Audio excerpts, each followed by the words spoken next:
Hey everyone, welcome to the Meru Media Podcast today. Today we're joined by Kushal Mehra of the Carvaka Podcast, which is actually a fantastic podcast. Kushal runs basically a podcast in which he discusses both his background in Indian philosophy and understanding the Charvaka school. But most interestingly, he delves into the deep topics I think that much of Indian media and society doesn't cover. Is the politics from a very Indic angle, and he takes on the assumptions and the issues that are brought up by Western media, Marxism, part of neoliberalism, and also postmodernism. Which actually it's interesting because when I spent my time in India, I didn't get much of any of this in the popular media. So it's good to have someone like Kushal bring these issues to the forefront. Kushal, welcome to the podcast. And if you wouldn't mind, namaste. If you wouldn't mind giving like a brief background on yourself and your podcast and the work you've done.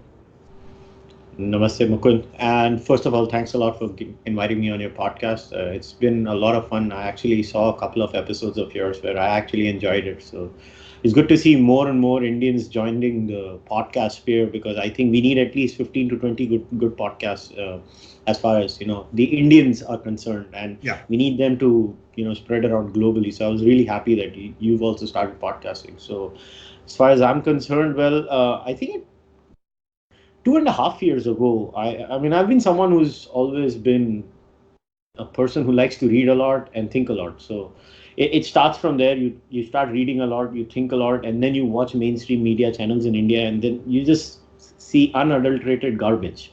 So it starts from 5 years ago. I basically 5 or 6 years ago, I made this decision that I'm just not going to watch any news channel and not read most newspapers. Like I literally don't pick up a newspaper anymore, and I don't watch any news channel debates. I selectively follow people on Twitter, try and engage, and I have made it a point that I try and follow different kinds of people. I gather my news from there, and I don't believe in following the current affairs beyond a certain point. It sounds very crazy. I would rather spend my time reading books than reading newspapers, because I think I gain something more substantive when I read a book in comparison to a newspaper, because then I don't know what the angle of the reporter is. And this is nothing to do with any left wing or a non-left reporter in India. I just believe everybody has an angle. Nobody likes to disclose it. I think the non-left in India is very open about that they are very open about their ideology. The left globally, I've found that they are not. So that's where I got a lot of spare time. So once you don't have, wasting your time, and then I'm just a weird character. Like I'm one of those rare Indians who doesn't watch movies. So that also adds to your spare time. So I don't watch Indian cinema at all. So if you ask me any question about Indian cinema, I'll know the names, but I'll not know the pictures. I've not seen a lot of movies either. So I literally just focused on the book, and then I start developing ideas, and then it came to a time where basically my wife said, you just spend too much time talking to me. I think you should talk to the world. And it literally started off. The wife say that. Yeah. So it was like, no, because I would run my ideas through her, and then beyond a point, it's like, what, just talk to the world. And I think in my case, the tipping point was for me in a socio-political and sphere was the 2010 Anna Hazare India Against Corruption movement, which basically triggered it for me, and where I literally found an avenue there. So I went and met this guy who's now left the Aam Aadmi Party, and he used to be the starting guy. I mean, I was, along with him, one of the first few people who started India Against Corruption in Mumbai. That guy's name was Mayank Gandhi. I remember going with a friend called Vyomesh Panchmatia, and we had met Mayank Gandhi, and then we were like, we want to join forces with you guys. And then we built that, and I left that in 6 months because I immediately realized that these guys are totally off. Well, Mayank Gandhi is a nice guy. I still maintain that, but Kejriwal was a bit of a problem. From there, I joined Friends of BJP, and Friends of BJP basically was for professionals or entrepreneurs who want to be associated with the BJP without being associated with the BJP. It was like that. So from there, it works on that, and then you start doing things. And then I left Friends of BJP too, because that was also, to me, it didn't make any sense. Sure. And then I just happened to explore podcasting. It was like podcasts were something very interesting, where what got me attracted to podcasting was basically it is the complete opposite of what happens in mainstream media. Sure. You have a point and you can spend 30 minutes on that little point and you can explore it. There is no exploration in mainstream media. Even, honestly, when you watch a documentary, a Netflix documentary is like 1,500 hours of raw footage. Right. And then they decide that you deserve to see an hour and a half of this. So you actually don't get the complete picture. Right. What I decided was, and then you just suddenly come across, I remember the first podcast I discovered was Joe Rogan and Adam Carolla. So these two guys were the ones I discovered. And then from one to the other, and just 2.5 years ago, then I was like, you know what, nobody in the Indian scene on what I call the non-left. There is a left wing in India, for sure. There is a proper left wing in India which behaves just like the left wing globally. There are people who dislike them. Now, they are of different shades. There are like proper Hindu traditionalists. There are proper Hindu ritualists. There are Hindus on paper. And then there are people like me. So what I like to bracket them as the people who are not the left. Sure. And that's the only way I'd like to classify them. So I was like, there is nobody in this space. Literally, before I started, nobody was doing, I'm not talking about a political affairs podcast. I'm talking about a podcast where people have discussions. That's like right. Discussions, and they just look at one idea and then they talk about it for like an hour or hour and a half. And then I was like, I'll start it. And then I just started it, and now I'm actually very happy. There are a few others who are doing this. My podcast is there. There's Sham Sharma who does a fantastic job. You're there. Mindmakers is there as a podcast, but they are a strictly news and views podcast. Right. So they are in a completely different category. But if we were to talk about like podcasts that discuss issues, ideas, concepts, that actually now there's just the third one I know personally. I think Pragyat had one, right? Didn't they have something called something East 182 or something like that? I forget. They had a few episodes. Yeah, they had a few episodes, but the thing is with podcasting, you have to be continuous and you have to be consistent. Otherwise, it's not a podcast. I mean, Upward is there. They're creating short videos and they're doing a fantastic job too. Where they're doing an amazing job too. So there are different people who are doing that job, and there are a lot of political shows like Aaj Ki Taza Khabar and stuff like that. But when I'm talking about podcasting, I'm talking about a completely different genre. Strictly long form. Right. Minimum 45 minutes to maximum 3 hours, depends on your capacity. Yeah, that's right. Yeah, it depends on your capacity, and you just don't leave the focus. So it's like a sort of a churning of ideas, and when you and the rule is you don't cut each other off. You should podcasting is meant for people who have the patience. So I actually was yearning to and also the reason I started was I came across a lot of people online and offline, which I found them to be interesting. And I found their ideas not getting due coverage in mainstream media. Right. So a lot of people who have come on my podcast, they also go on mainstream media in India. Like I've had Abhijit Iyer, Anand Ranganathan, Makarand Paranjpe, and most of these people, you find them on mainstream media in India, most of them. But I can guarantee you there's not been even one case where they've come on my podcast and they have said that no, they didn't have fun. They always come back. Because they're like, this is such a unique experience that you don't cut us off. Right. So in that sense, that's where my whole aim was. I wanted to create a platform where, and I know it's very new for India, this whole long form style where, and I only feedback I get is now of two kinds. There is this regular listener or viewer, because I do it on YouTube and then make it on audio. Initially, it was strictly audio, and then I went on YouTube. So now there are two kinds of people. One who are constantly complaining that why is it so long? Cut the videos, make them short. And I'm not going to do that. I'm going to stick to the long form. Yeah. If you want to cut my videos, you cut it. Just email me. Can I have your permission? And spread it around. I don't care. But I'm not going to do it. And second is, there are people now who are so addicted to this that sometimes I get complaints where, why was it 1 hour? Why not 1.5 hours? I was like, man, I can't please all of you. So I'm just going to do what I feel is right. And also I was interested in talking to people. I wanted to know their views.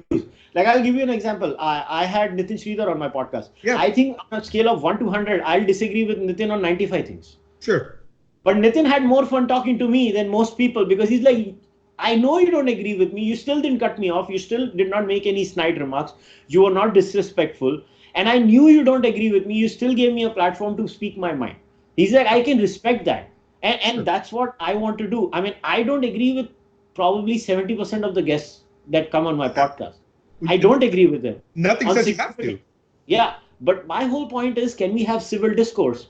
Yep. And I say this with full responsibility. I know it's going to sound very, snide or whatever, but I think there is a lack of civil discourse in India between us Indians. We have lost the art of civil discourse because, and the epitome of that is Arnab Goswami and his rise in India. India wants to know.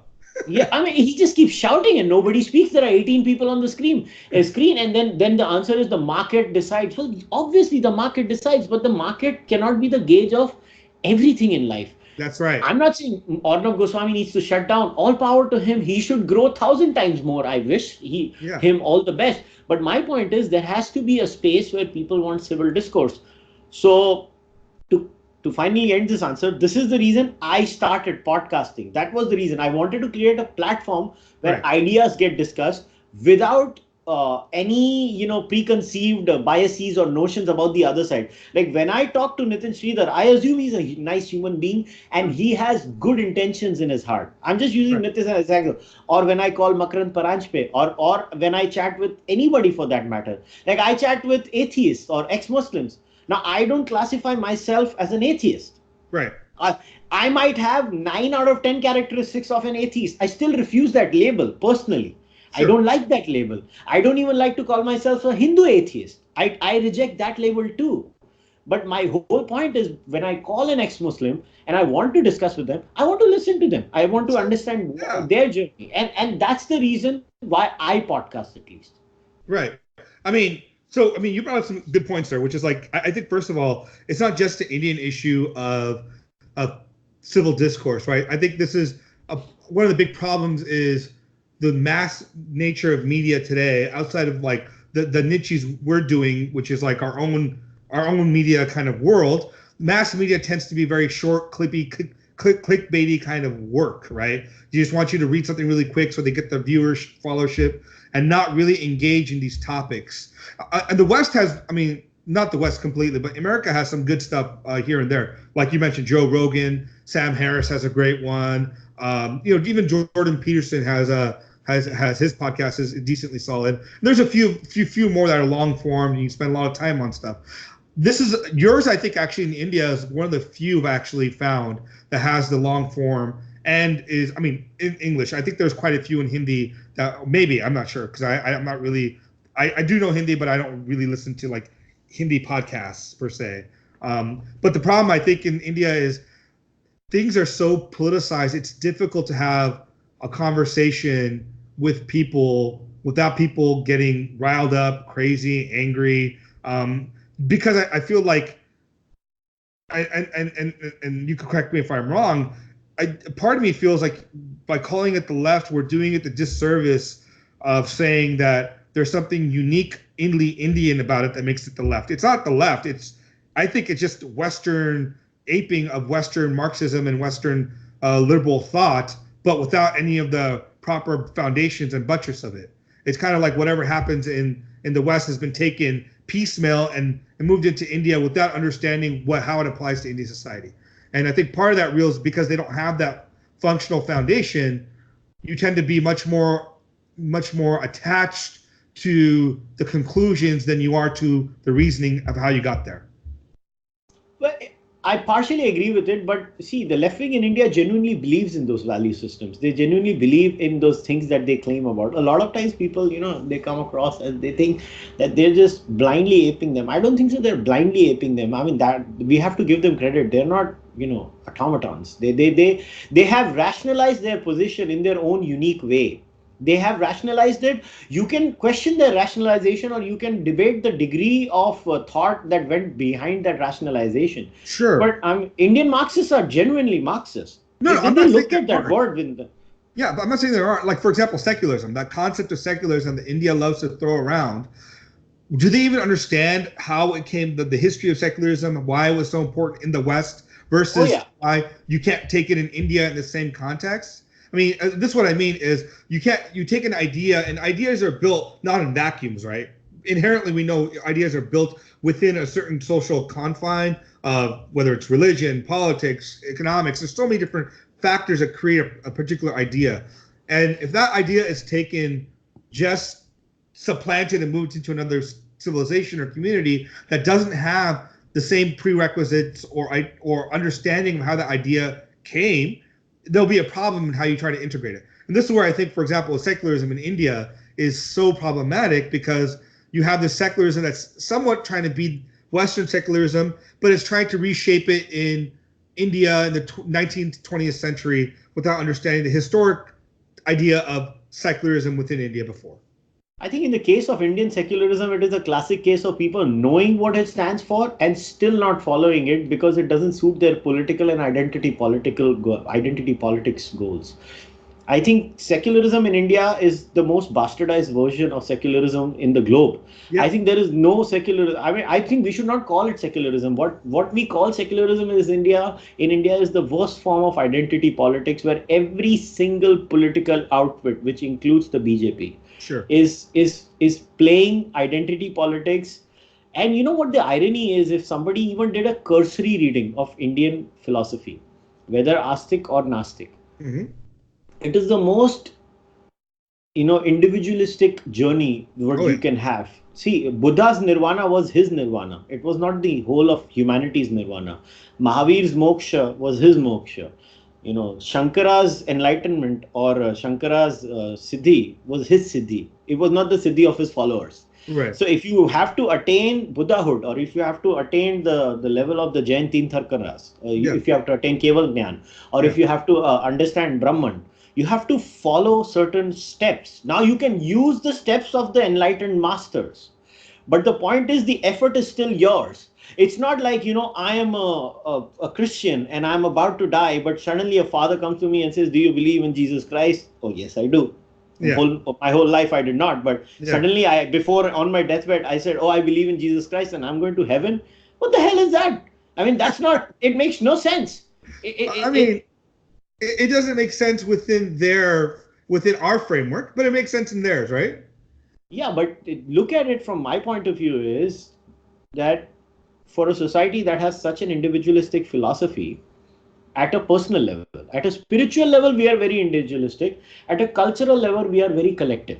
Yeah. So Indians are very complicated people. What happens is a lot of Western literature says that Protestant work ethic, Western societies are individualistic, and Eastern societies are collective societies. I think they have misunderstood what Eastern societies are. Eastern societies are divided at the Laukik and Paramarthik level. Now, a person like me who denies the Paramarthik level is a completely separate issue, and we can discuss that later on.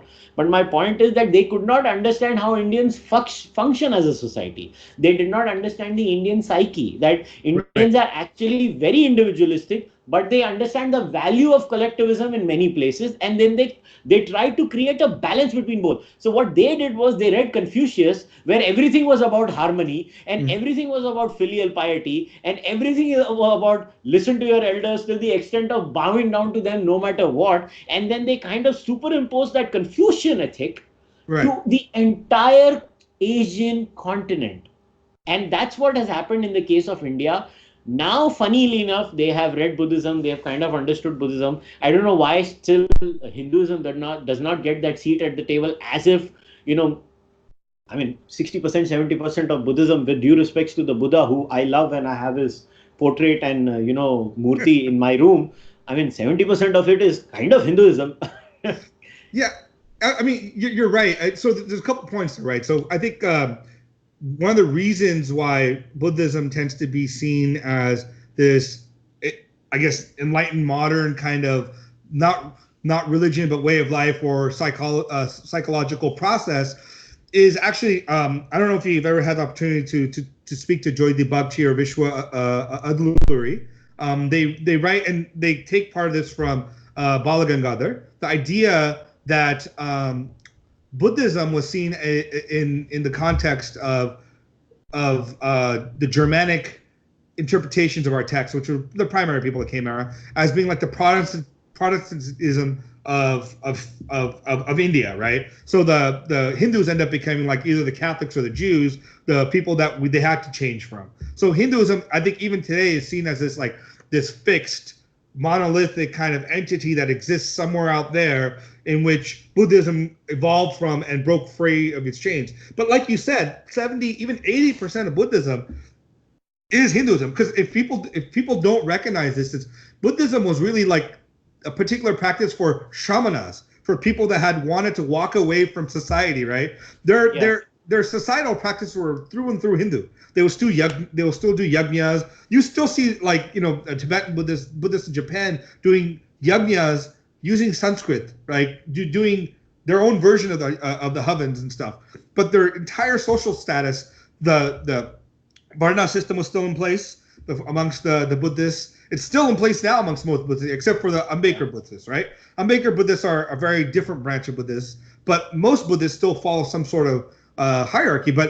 And this again comes back from the fact that I think when you start looking at actually understanding the culture and the communities that these things developed out of, then you won't have such a, to be honest, like an infantile version of what you think Buddhism is versus Hinduism, because they're so intertwined. At some places, it's so hard to demarcate. Like Buddhist Tantra versus Hindu Tantra is almost identical in so many ways.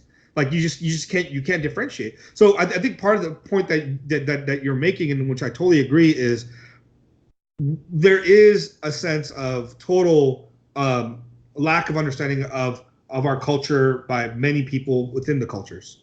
Not only within the culture, and the problem is, I call this the citation loop. So when you get ruled by a class of people who are not your own and who think they're superior to you, whether we like it or not, I mean, I'm not taking it out on the British today or the Americans today, they're good people, sure. But the British and the American intelligentsia of that time, they genuinely believed we were inferior people. They believed that. I mean, I'm not saying that, they said that. You can just, So they said that we were inferior people. Now, what has happened is a lot of scholarship after that has relied on a lot of basic facts provided by them. What we have not been able to decipher is how much of the facts they provided at that time were out of their sense of a supremacist, a racist attitude, and how much of it was genuine, observation. Right. And we struggle in this, and where we fail as a bunch of intellectuals on this side sometimes is that a lot of times, and this is my problem, and this has been my way of not agreeing with Professor Adluri in a way, has been that I think what happened is a lot of people saw Edward Said and Orientalism, and you saw Saidian postmodernism and hermeneutics, and you use Saidian postmodern hermeneutics, and you're like, okay, this is a good model. He's basically used that model. I'm going to pick up Said's model and I'm going to apply it on India. So even the response to the West from the Indian intellectuals is actually a cut, copy, paste job, in my view. Okay. I mean, I can see that. I can understand that. But I do believe there is, Bala Gangadhar spends a good amount of time where he tries to approach it from the Indian sense. But the problem is, I think the problem is twofold. Either way that we end up doing it, we end up talking. First of all, we're talking in the language of non-Indian language. We're not using terms and tools within the Indian framework and applying them. We have to, by the nature of the fact we're engaging with the West, or the West is our interlocutor, you have to use the tools and the language and the worldview of the West to respond. So some of, obviously, our ideas are going to end up becoming filtered through that lens. Whether or not the ultimate tool or the underlying function or foundation of what we want to say is Indian or not, I think there tend to be a little more Indian. But the way we approach it has to be Western, because that's who we're interlocuting. If we talk only in Indian senses, then we end up talking past each other. So we have to kind of talk with each other with the tools we are presented, right? So when we talk, like, for example, through sociology or Edward Said's response to the way the West has approached the East, or in his particular case, the Middle East, we have to talk in the dialogue that was presented to us before. So I think when we look at the tools, because we have to also understand some of these tools are, to be honest, very objectively, you can use them. You have to be absolutely. Because absolutely. Science in some sense, or the way academic progress has been made through the West, has been in the past 200-300 years nothing short of monumental. Obviously, there's terrible things that came to the table, racism, colonialism, that had influenced the way these tools were used, but it doesn't invalidate the tools themselves, right? Like, so I think that the use of those tools in the context of re-engaging with how do we explain the way that the West looked at us is important. So in that sense, I think I would have to slightly disagree with you. No. What I'm saying is we don't need to dump them. What I'm trying to say is that so I'll give you an example from the Indian context. And so let us look at the Jain epistemology or the Jain system of Syadvad. So it's a 7-step system, right? Yeah. So we start with maybe yes, maybe no, maybe yes and no, maybe yes and indescribable, etc., etc. It is a 7-step, right? Yeah. So the point is that actually what the hermeneutics of all these philosophers were, if you look at the existentialists or let us look at the language game theory, right? You can look at the picture theory and the language game theory. Who was that guy? Wittgenstein, right? Wittgenstein was language game theory. Language game. So we start with the picture theory, and Wittgenstein basically came up with the picture theory, and then he was not satisfied with the picture theory. He dumped it and he came up with the language game theory. Now, a lot of things that he says in the language game theory actually makes sense. Sure. Every word that comes out of your mouth is from a pre-context. Sure. So now you can put up the existentialist argument. The existentialist philosophers, what do they basically say is that you are born in a world which is basically running. Yep. So you're born in a running process where there are certain set norms. So you don't start from a zero. It's a very interesting thing. Now, if you bring this to Wittgenstein, he uses that, but then brings in some sort of a tabula rasa, which, I'm a student of philosophy, so I'm trying to have that discussion. Now we bring in Syadvad. Now, if we look at Syadvad and all these hermeneutics, you can actually draw a lot of parallels if we start using the principles of either the Buddhist Chatushkoti or the Jain Syadvad or even the Hindu philosophy. Although I do believe that Jainism and Buddhism are far more relativistic than Hinduism, and this is not going to please a few people, but that's just a fact. Whether we like it or not, Jainism and Buddhism are far more relativistic than Hinduism. Hinduism is far more realistic and evolutionarily sound at the ethico-moral realm. So the problem is that if I was to use Syadvad in its totality, it leads to nihilism of some sorts. Sure. I know these things sound very crass when you say that, especially, Indian listeners get triggered whenever the moment you try and question any Indian idea. But the point is, I'm trying to criticize it at a philosophical level where I study things as a student of philosophy. Yeah. So what I'm trying to say is we can use those things. My problem stems from is that the entire denialism, then you come into the Derrida era where everything is, just a jumbled up version of words, and words don't matter, or words can be violence and stuff like that. It is just the extension of that logic. My problem is if you stick to language game theory, if you stick to Heidegger, you stick to Jain Syadvad at a 60% level, not at a 100% level, these things can be used, and postmodernism also can be used in a healthy way. The problem is it goes to the level of Foucault and Derrida, and a lot of argumentation now from the Hindu side, without taking names. And I'm not saying Professor Adluri has done that. He's done a fantastic job. He literally knew where the line was, and he stopped them because he's a damn scholar. But the point is, not everybody is a Vishwa Adluri or a Joydeep Bagchi. The semi-scholarly type or the amateurish type like me, they might listen to that and say, oh, there is no truth at all. Everything is up for grabs. And so everything is a white man's racist conspiracy theory. There was no Jativad in India. We were treating everyone with flowers and honey. And there was no problem in India for 2000 years. Caste is invented by the British.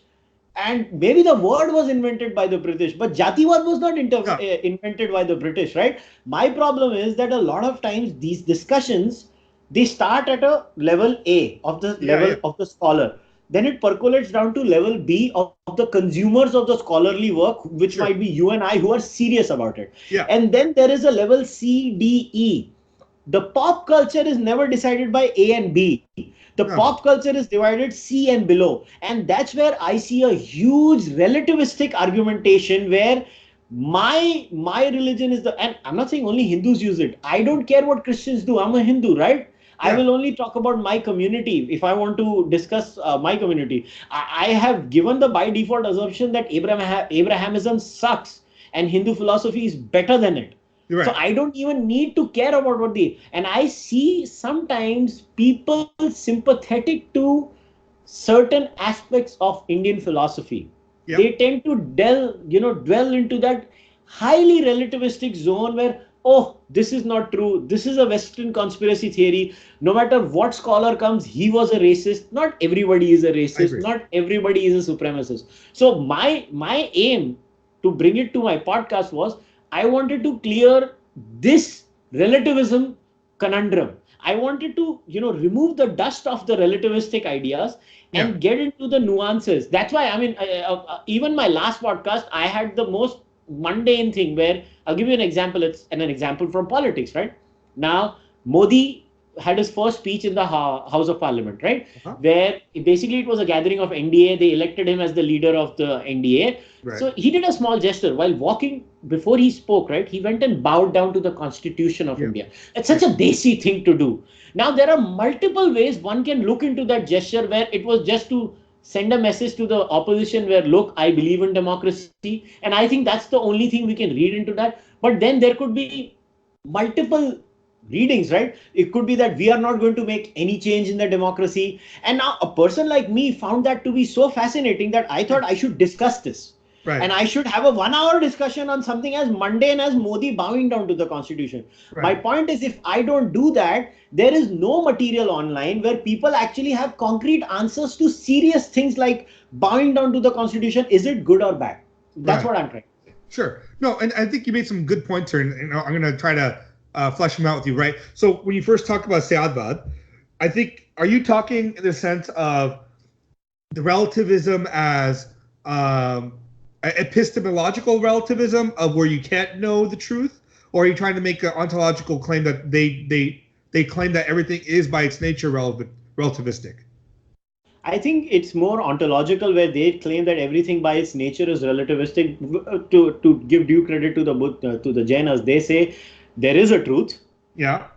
At the level of the Kevalis. There the truth is there. So they do. But the problem is a Gnostic like me will always deny the supernatural level. So for me, everything is at the level where I play. See, my problem with Syadvad is not at the spiritual level. Okay, Sure. Spiritual level, even I get nobody knows the truth. Right. I mean, you can't prove there is an Ishwar. I can't disprove there is an Ishwar, whatever. Right. So the point is... So the Jains don't have an Ishwar anyway, so... Yeah. They don't have it, but a lot of Hindus behave through Jain ethics today. I mean, people don't realize the influence of Jain Syadvad on average Indian psyche. Sure. People don't see it, but it is there because that's how Hindus have become so relativistic. The problem is when Syadvad's thinking enters the moral and ethical realm in its extreme version. Again, Syadvad is very good in the moral and ethical realm if used responsibly. Right. But if used in totality, then if there is no right or there is no wrong, then is child rape bad? Yeah. You get what I'm trying to say, right? Absolutely. Yeah. So, I mean, and the point I think is well taken here is, again, these things are tools, right? It's not necessarily sometimes used as a full darshana. Like Syadvad isn't a darshana. It's a tool to kind of break down what can be known and what cannot be known and what we can say about reality at all, right? Or if we can say anything, right? So this is more an issue. I don't think you can ever use Syadvad or even any of these Chatushkoti to talk about moral truths, because I don't think they're meant for that. They're meant for using it to talk about the nature of the world, as in quote unquote objective reality. Because in the Hindu, Buddhist, even the Jain sense, morality is ingrained within nature, but it's also somewhat separated. In so far, say, like, at least for Dharma, right? When we talk about Dharma in Indian context, there's like 3 levels. There's Satya, Rita, Dharma, right? When you get to Dharma, it's actually the application of understanding Rita, and then somehow it plays out into the world. And that can be subjective. It can be flowing. It changes from time, place, location. So yes, while you're still correct that there is some sort of paramatmic truth out there that is moral and perfect and objective, somehow in the way it interacts in this world ends up being somewhat relativistic. Even though within the game of karma itself, because if you assume the idea of karma, even Buddhist, Jain, or Hindu, there has to be objectivity to it, because otherwise there can be no sense of punishment reward for something that isn't objective about it, right? Like ahimsa is always considered wrong by all three. It doesn't matter like how it's done. So, it's always wrong, right? I get it. And I'm not saying the scripture has a problem where the scriptures, the Jains also solve that problem with the Pancha Mahavratas and the Three Ratnas. Yep. So you have Samyak Darshan, Samyak Gyan, Samyak Charitra. And how do you get Samyak Charitra? You have the Pancha Mahavratas. So you have Ahimsa, Asteya, etc., Aparigraha, Brahmacharya, whatever. So you had those positive doctrines in there. Yeah. My problem is the scholar knows the positive doctrine. A philosophy nut knows the positive doctrine. The average consumer just reads 3 paragraphs that everything is a Western construct. So yes, you're right, and this is the problem with that is I think we, and it's not we as in like you and I, but collective we, in a sense, are so concerned about, and this I think particularly applies. I mean, in this particular case, to talk about India, we are so obsessed with the idea of this golden age, perfect Hindu, perfect pre-colonial, pre-Islamic world where everything was roses and honey and flower petals, instead of recognizing that problems always existed. Our problems shifted a little bit. Like you said, Jativad was not created by the British. It wasn't created by the Muslims. It was created by us. And maybe there was fluidity to it before it became ossified in the British structure of census and so on. Absolutely true. Absolutely. But we still have instances when we know that there was some level of oppression of certain communities if they're in a certain region. If like, for example, like Mahabharata, all these texts talk about like an untouchable has to live outside the village, has to live here. I'm sure it wasn't just someone's fantasy that was like growing in their head. There had to be some reality somewhere where this occurred. Absolutely. So, see, I always have this discussion with my Astika friends and I tell them, I was like, okay, maybe Arthashastra is not a Smriti still. Yeah. I mean, the punishments in the Arthashastra, as per Chanakya, are different for different Varnas. Yep. They are. You may not like that fact. How did that guy come up with that idea? I'm willing to concede that Jati was far more fluid at that time, that if you went from one gaon to the other gaon, or one area to the other area, maybe you can skip that Varna you were part of or the Jati you were part of and you can go up in the hierarchy. Yeah. I'm willing to concede that. I'm even willing to accept that when a foreign invader comes, you tend to become more ossified. It's absolutely sensible from psychological data. Yep, you do tend to become more polarized when there is an outside force. I mean, if somebody says proof of that, but the immigration is the biggest proof of that in today's world. See how people are becoming ossified with immigration. So this was this was a big immigration and aggressive immigration at that time. What do you think? People are going to become ossified, and then they tend to develop a few bad habits. Just like a certain section of our societies today are becoming bigoted. The majority is also becoming bigoted to the person coming in. Sure. Not everybody who comes into our country is a bad person, right? But we tend to generalize, right? There is bigotry, right? So what I'm trying to so my whole point is that's where I believe I as a Charvak, and this is now we get to my idea. I believe there are certain universal rights and objective wrongs. We can get them. The only answer to that is our evolutionary nature. Obviously in correlation with the nurture. I'm not saying it's all genetic. I'm not going to commit a naturalistic fallacy here. Sure. I'm not doing that. But what I'm trying to say that is, my worry is in the 70s, Western intelligentsia got ruined by a man called Jacques Derrida. Yeah. And Foucault. Luckily, that disease is only in the universities in India. Sure. And has not percolated outside the universities in India. Luckily, Indians are not reading those people as of now.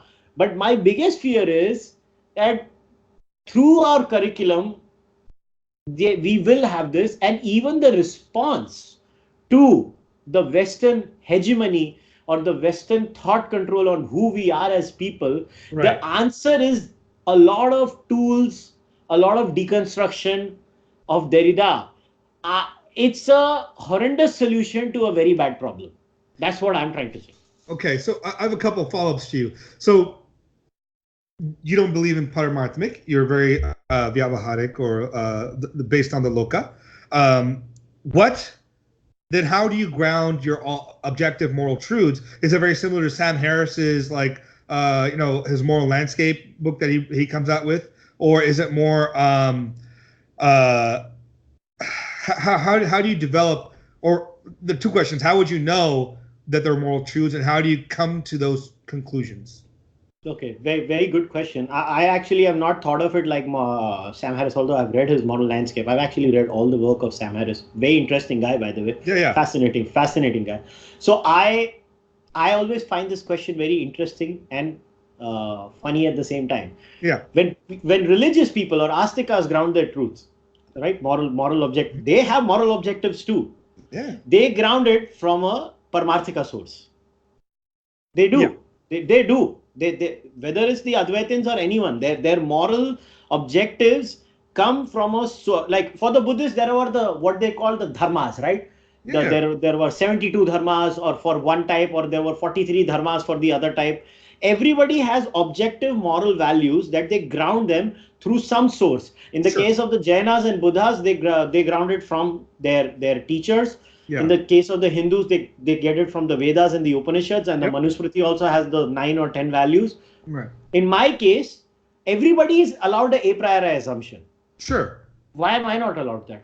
Is my you are. So I'm just asking, where would that moral truth so my a priori assumption comes from our inherent evolutionary nature. Okay. So the only a priori assumption that I have taken in my objective ethics or my objective morality is that beyond a point, survival of the genome. Yeah. I'm talking at the level of the gene. Uh-huh. That's the only goal and the sole aim, right? Everything else is basically stemming from that. Survival is kind of hardwired in us. Yeah. And from survival stems altruism. From survival stems bigotry. From survival stems all those things. Once we get it that all these different emotions and values, they stem from our inherent evolutionary nature, then we put it in a game theoretical model, which makes more sense. It's very simple. And game theoretically, I mean, most scholars agree tit for tat is the most sound strategy, right? As far as game theory is concerned. Although Robert Sapolsky has come up with a criticism of that in his new book, I think Behave or something of that. Yeah. He's come up with a criticism of that. But my point is, I think for me, beyond a point, that the only assumption I'm making is that we are all evolutionary creatures. Yeah. And to me, effective altruism, or you would just want to call it reciprocal altruism, makes deep sense at the level of the species itself. Sure. We as species have to be kind most of the times. I mean, let's take this example. Why does ahimsa of the Hindu variety, not of the Jain variety, of the Hindu variety, makes so much sense? I mean, it's very simple. If we are a society of 100 people, everybody believes in the principle of Hindu ahimsa, we just survive better. It's as simple as that. And look at how sound the Hindu ahimsa is. Because these buggers, they got game theory totally.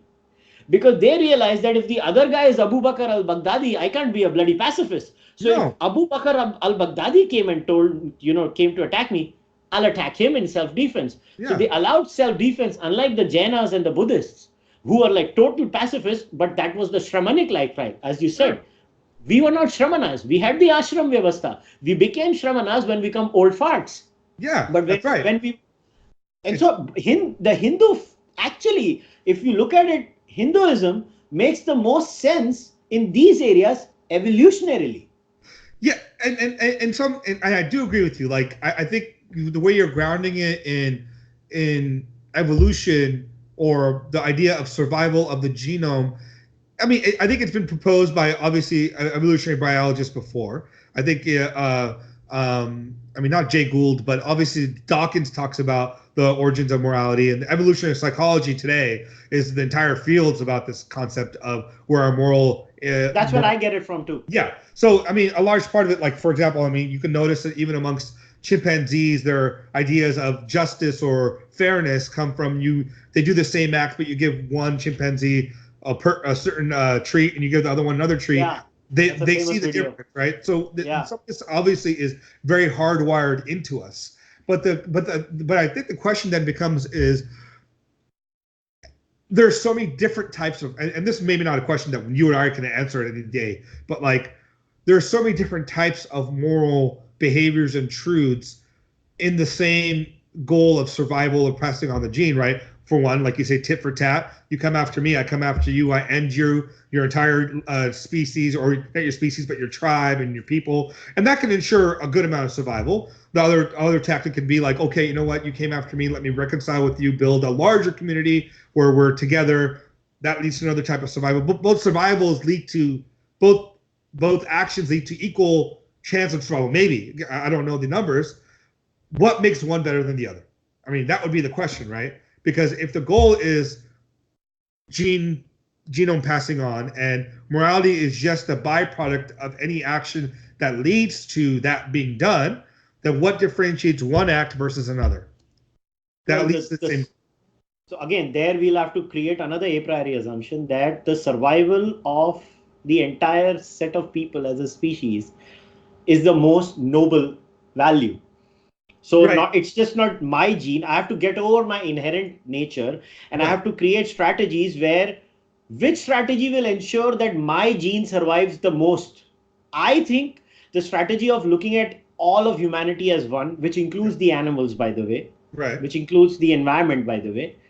Then we get into Peter Singer and his expanding moral arch. Sure. And I think we don't even need to use Peter Singer. We need to use, again, core Hindu philosophy, where, Hindu philosophy or pagan philosophies or ancient animist cultures would see gods and goddesses or Ishwars or, some kinds of divine things in different elements. If you look at it, they were just trying to worship or protect those things. And obviously they did not understand it. So what we can do is we can create a sort of an evolutionary framework of those kinds of cultures where we keep on expanding our moral arch, from where we basically say it started with our tribe, which was the classical, Dunbar number, 100, 150 people tribe.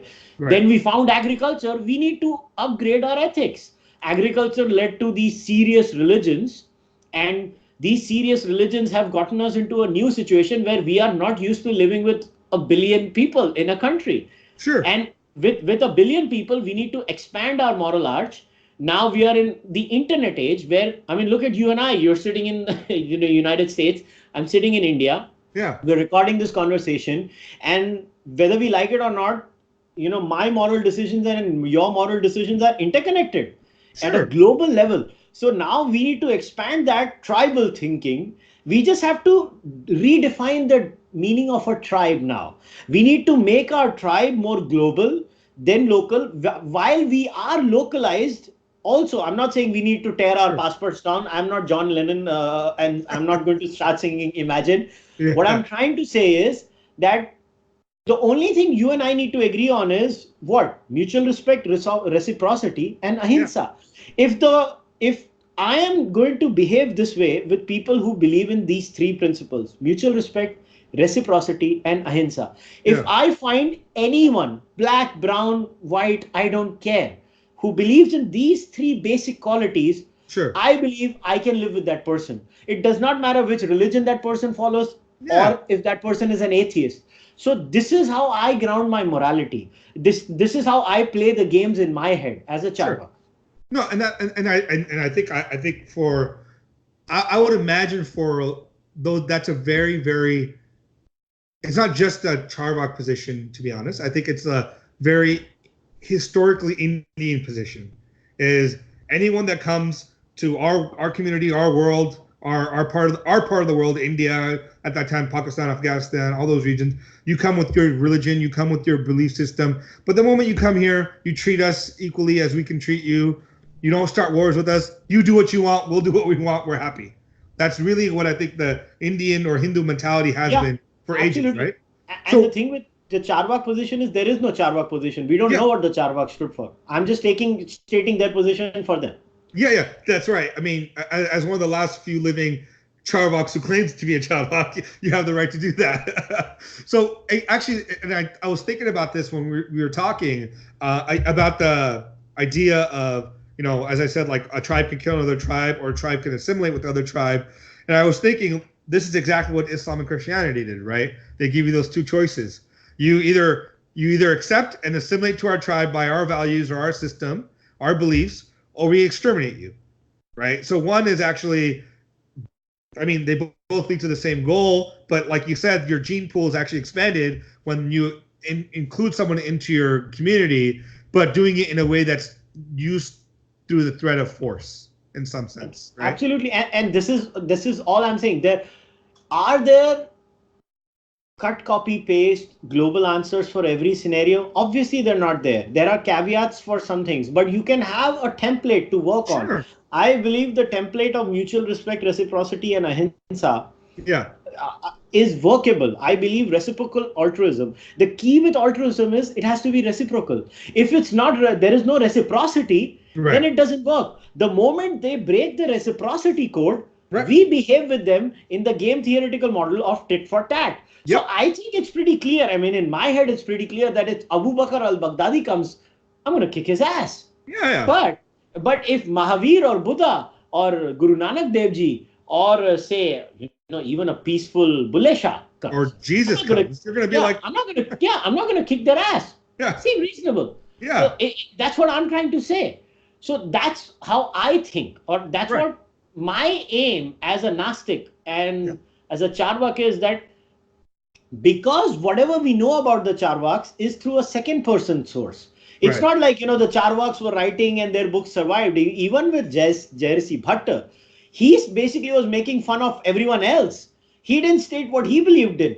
So the problem is we literally don't know what the Charvaks believed in, and we have to take everything the Advaitins or the Buddhists or the Jainas or the Mahabharata say about the Charvaks with a pinch of salt. So literally the playing field for a Charvak who wants to develop Charvak ethics, Charvak morals, Charvak epistemology are actually literally open. It's an open field. So I didn't stop anyone else from doing it. I just started doing it myself. I was like, okay, nobody else is doing it. I'm going to do it. No, and that's at least you're taking up that banner again, and too far, too long. I think a lot of Hindus have just been very focused on like, oh, we had all these darshanas, and yet we don't have a lot of them still existing today and engaging. So it's good that you're bringing that back and bringing that element. Because and I talked to Nitin Sridhar, I don't know, like 3 weeks ago. I did a podcast with him too. Yeah, and one of the things I brought up, and I think is very important and necessary, is we've lost as a people our sense of debate, right? We no longer have, like, I'm not talking your Arnab Goswami times now debates where just 20 talking heads yelling and screaming at each other. That's not what I mean. I mean a proper debate like they used to have, where you sit and you talk about an issue and you break down the premises and then the reasoning, and then you have a total dialogue about it.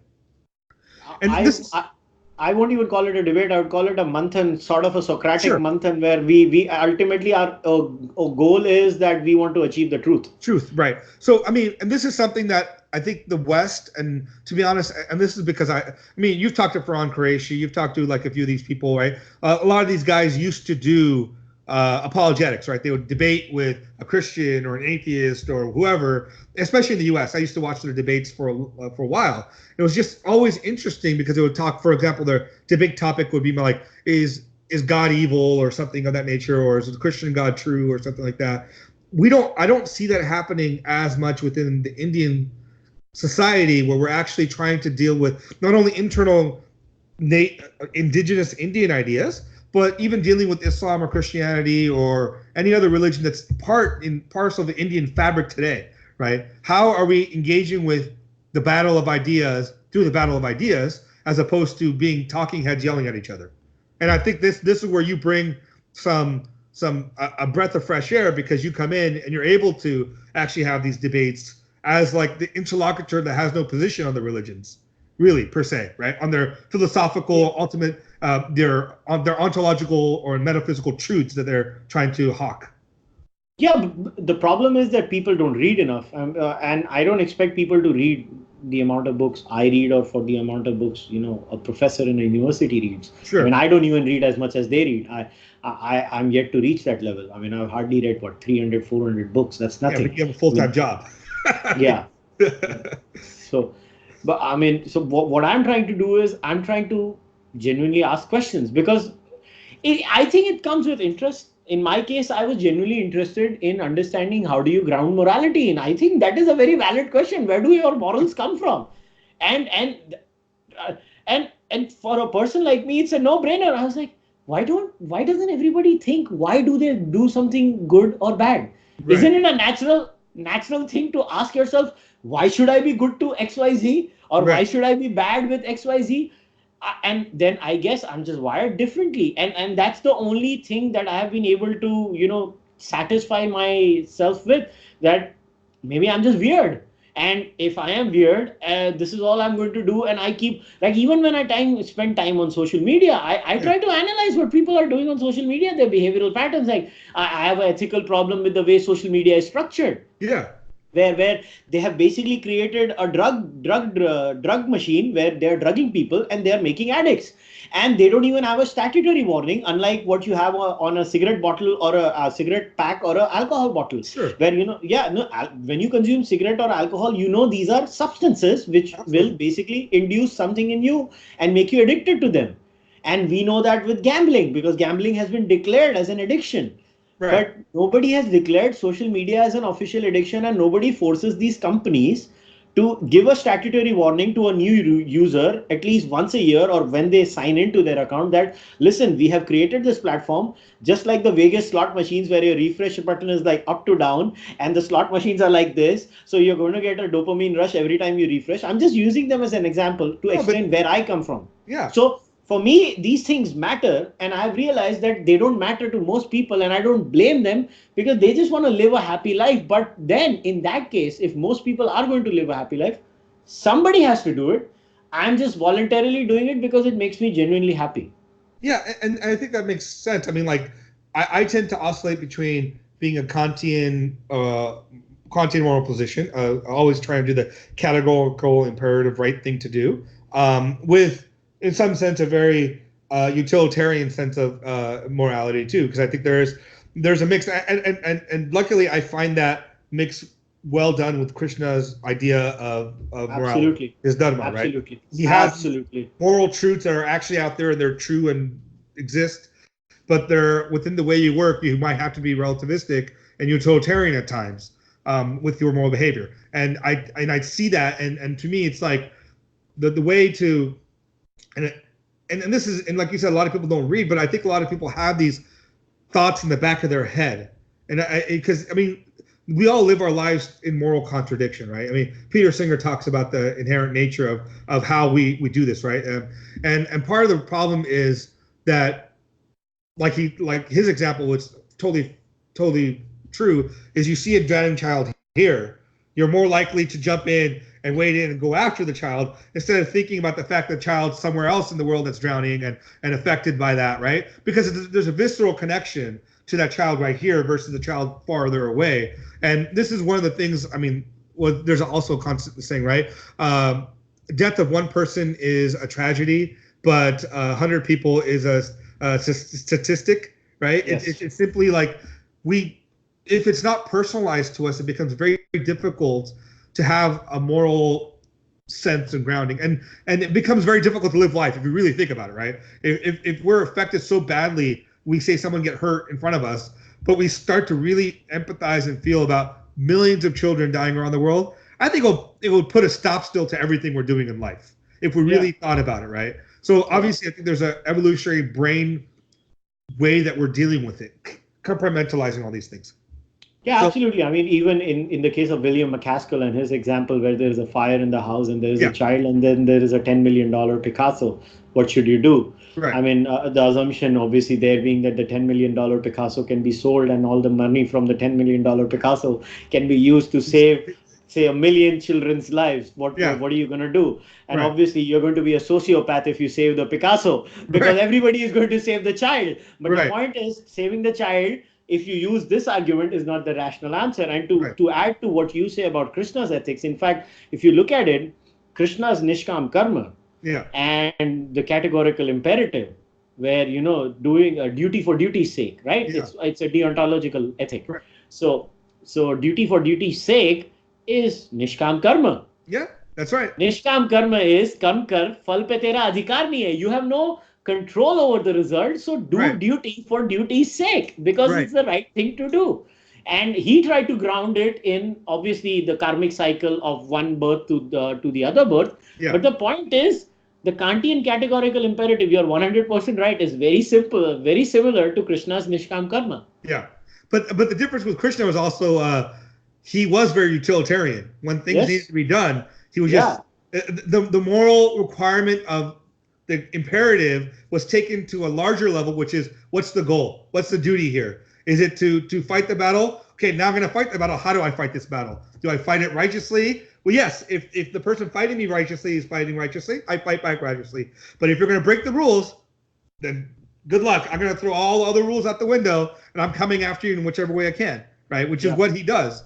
He's telling everyone, look at the greater goal, focus. If they play by the rules, you play by the rules. If they don't, they don't.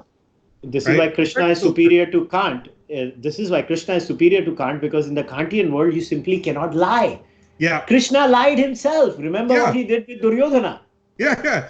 But his constant lying is also, but the difference would also be in the Indian context is, even though you might do the good thing with, a bad thing with good intentions, you still do with the karmic consequences, right? None of this, it's not a zero-sum game where like, oh, you lie and everything's done. No, there's like this weird complex calculus that's playing out at some level of, I'm throwing in a total wrench from like third field. I mean, like the left field here, like this idea of the virtual world or virtual reality we're living in, right? I'm sure you've read about this from a lot of philosophers. I think his name was Nick Bostrom. Bostrom, yeah. Started this, right? If we're actually living in virtual reality, obviously we wouldn't be able to tell the difference, but there would be rules that play in. And in some sense, I think of karma and the whole world of samsara as like this overall programming of the universe we live in. So if you believe in that paramarthic kind of world, then it makes sense with having a programming in which all actions are weighed and everything plays out, and then samsara plays out just like the texts talk about, because it becomes a very programmatic kind of thing, right? It's just, and Ishwar has no real role here. He just, once in a while, it's like Matrix. He's like Neo. He comes in, does a few things, pops back out, and then like the program keeps going, right? Yeah, he's like the deistic Ishwar. Yeah. So to me, it's just there's so many disparate ideas that when you talk about Indian thought, it's you'll find corollaries in pretty much everything in the West. And even like, for example, when you even brought up your postmodernism, your Derrida and Foucault, it's very much what Namarupa in the Sanskrit like philosophical systems tend to be, right? What is language? And half the time their philosophical disagreements are about language. What does a term mean? Is it free meaning? Does it already come laden with information and knowledge, is this created like a Bhatrahari versus someone like Shankara versus someone like Ramanuja, where they all have different theories of language, and those theories of language impact the way that they view the world. Yeah, but the Nyayikas had the most sensible one. I think Sporter theory was quite interesting too. Yeah. Where basically the whole debate in Indian philosophy is, do the words have an inherent meaning, or does the sentence have a meaning? So somebody says the word, so they say no, the words have no meaning if they are not arranged in a grammatically correct form. Right. So the true meaning is of the sentence, but then the rebuttal would be, well, then the sentences, the words are part of the sentence. So if the words don't have a meaning, the sentences don't have a meaning, and then we just keep on going round and round and round around it. And I think in that case, you can use the language basically structure in our brain. Yeah. I forgot that guy, Noam Chomsky's claim, and Chomsky's. Yeah, so Chomsky can be very helpful in that case also, and obviously Steven Pinker's How Language Evolved. He has also written a beautiful book on that. So this is what I try to do. I try to gather as much as I can. I mean, I'm not a Charvak who rejects all and everything Astikas and other Nastikas have to offer. I take wherever I get something meaningful. So I think I am a pragmatist. I am utilitarian when it suits me. I'm I'm a existentialist when it suits me. I am someone who follows the Buddhist philosophy when it suits me. Sure. So it's like you get whatever you get from everything, but you ground it in the most sensible evolutionary psychology based ethic. That's what I'm trying to do. So I'm trying to create a parallel where I try to read as much as I can of John Tooby, Lisa Cognites, or David Buss, and all the evolutionary psychologists. And I try to read Indian darshanas. At the same time, I try to read the scholastics too. I try to read whatever I can. I try to read whatever I can get my hand on. I don't try to read everything in detail, but I try to read a bit of everything. So Sure. what I get the essence of everything they're trying to say. Like in my first year of my master's in philosophy, they introduced us in detail, far more detail with Indian darshanas, because first year was Indian philosophy. Okay. And they did introduce us to, the existentialists and other folks too. And the main focus was primarily on the scholastic and the Thomistic traditions. But I tried to gain whatever I could. They had a bit of an introduction to Derrida and Foucault, especially to Derrida and the Frankfurt School. So what I'm trying to do is I'm trying to understand what these people are trying to say. And then I look at it from a purely evolutionary lens. Yeah. I just look at it that why would we do these things from from the point of view of an ape? Because that's what we are, a primate. Basically, we are all primates. So why would a primate behave like that? And then from there, you build the Charvak darshan bit by bit, brick by brick. And I can't do it alone. I need more Charvaks. The problem is everybody is busy being a Hindu atheist. I have to convince them that you stop being an atheist, become a Charvak, become like me. You dump that model, because the day you dump the atheist label, you dump a lot of soft Abrahamism with that. So let me ask you this question. So when you say Hindu atheist, so I think part of it you just answered. What does that exactly mean, especially in the Indian context, right? Like I don't and what would be the differentiation between a Charvak and a Hindu atheist in your view? Well, I think the difference between a Charvak and a Hindu atheist will not be epistemological. It will be more cultural and identitarian. Okay. And I'll tell you how it is and why that matters to me. Okay. Because to say that religion needs to die is something I just don't waste my time over it. Okay. Because it's not going to die. Religions are memeplexes. Sure. One memeplex dies and is replaced by another. Mm-hmm. So nothing actually dies. You live by a set of rules. Right. You're not good. You can debate which set of rules are better. Right. The problem with most atheists that come from a Western background is that, look, you can only negate. What is atheism? At its core level, atheism is only a negation. Atheism has no positive doctrine. Sure. Secular humanism has a positive doctrine. A lot of times people confuse atheism with secular humanism. Sure. They confuse the two. You could be an atheist and a Marxist. So that guy's positive doctrine is Marxism, not secular humanism. Marxism is not the same as secular humanism. Marxist philosophy is dangerous. Now, what I'm trying to say is the day you become the atheism that came up in the West came up in the same binary mode that theism came up in the West. Atheism in the West is a rejection of Christian morality, Christian ethics, Christian binary thinking. So their rejection also became a sort of a mirror image of them. Right. Now, yes, atheists are learning Buddhism, and a lot of folks like Sam Harris are trying to add nuance to. And if you look at it very interestingly, Sam Harris reluctantly calls himself an atheist. I don't know how many people have noticed that. I have rarely heard Sam Harris call himself an atheist.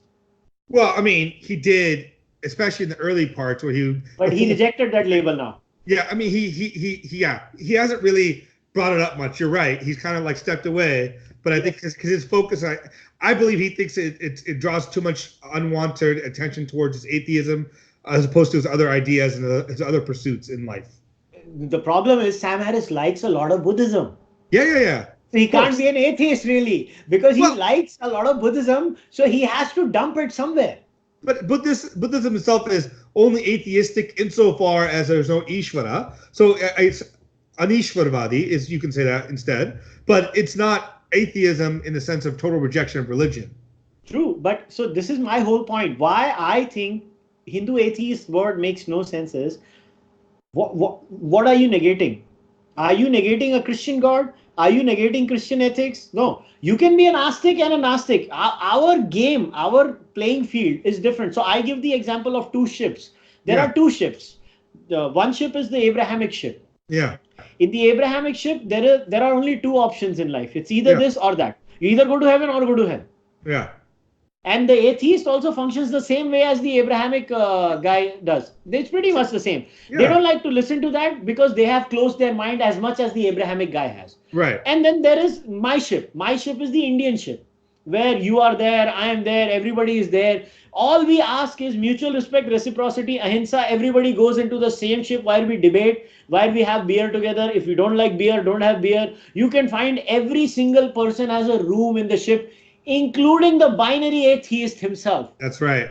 That's right. But in their ship, we have no space. In our ship, they have a space. So which system is superior, our system or their system? So that's why the tag Hindu atheist or atheist makes no sense if you want to be part of the ship that I call the Indic ship. Now, if you don't want to be part of that ship and you think the Hindu tag is something so vulgar and something so irritating and annoying, I don't care. I'm not on your ship. You can go your way, I can go my way in my life. But in my civilizationalism, like I'm not a nationalist or a patriot. I've always maintained that. I'm neither a nationalist nor a patriot.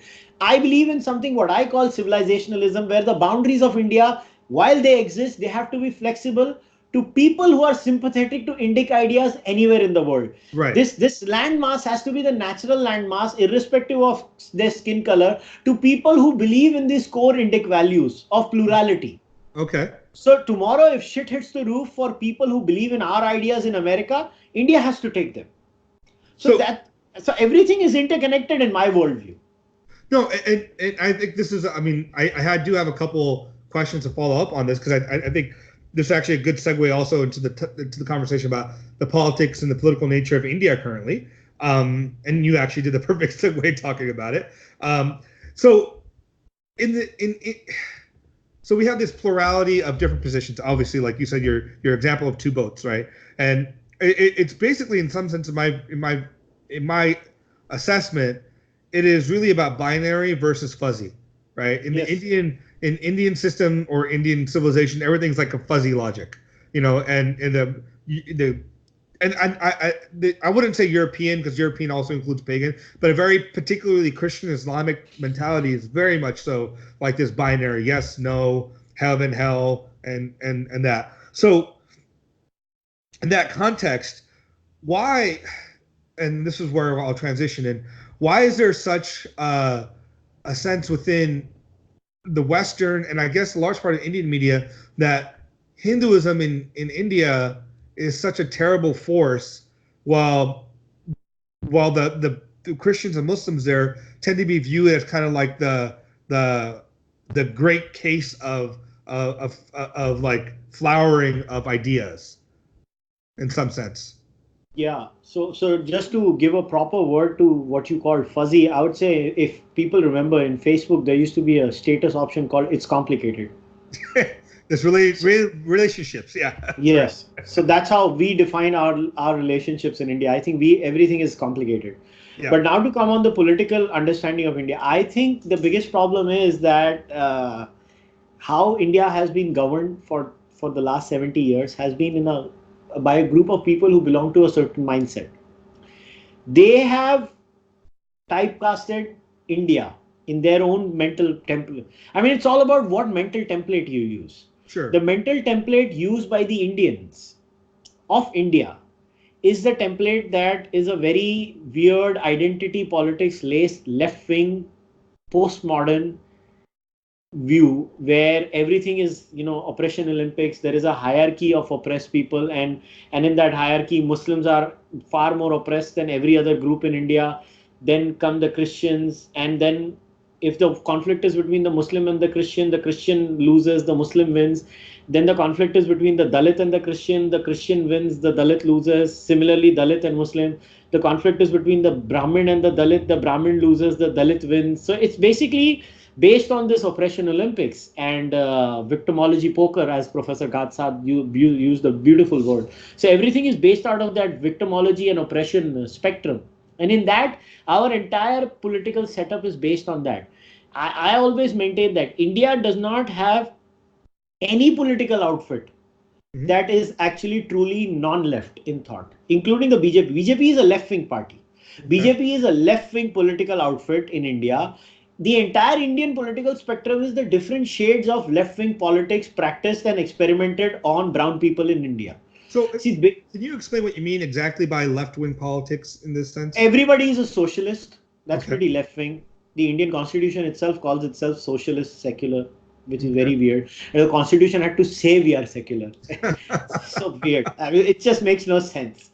It's just one of those things. And if you look at the political policies, right? Policies of every single Indian political outfit are what you can relate to policies of a typical left-wing political outfit in the West, in that sense. Now, if you look at appeasement politics, it's not that the BJP doesn't appease people. The BJP also appeases. Sure. They appease the Hindu. So what people are doing is every single political outfit in India is a socialist. Every single political outfit in India practices identity politics. It's just that the identity that matters to that political outfit is different. Which in case of the Congress is the Christians and the Muslims. In case of the Dravida Munettara Kalagam is the Tamil identity politics. Yeah. In case of the BJP, it's the Hindutva, Hindu identity politics. In the case of the Shiromani Akali Dal, it is the Sikh identity politics. In the case of PDP and National Conference is the Islamist Muslim identity politics. Sure. So everybody is pandering. So everything is through the prism of oppression Olympics and victimology poker.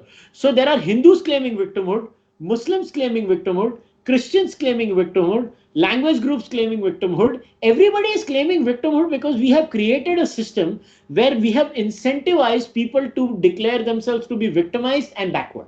So, I mean, yes, I do see that. But my question is, wouldn't it be the nature of pretty much every democracy that does that, right? Like even if you look at the U.S. in the 50s, 60s, 40s, and even the 70s and 80s, basically like Democrats would cater to the African Americans, right? Because clearly they were victims for a long period of time with slavery, segregation, Jim Crow laws, so on.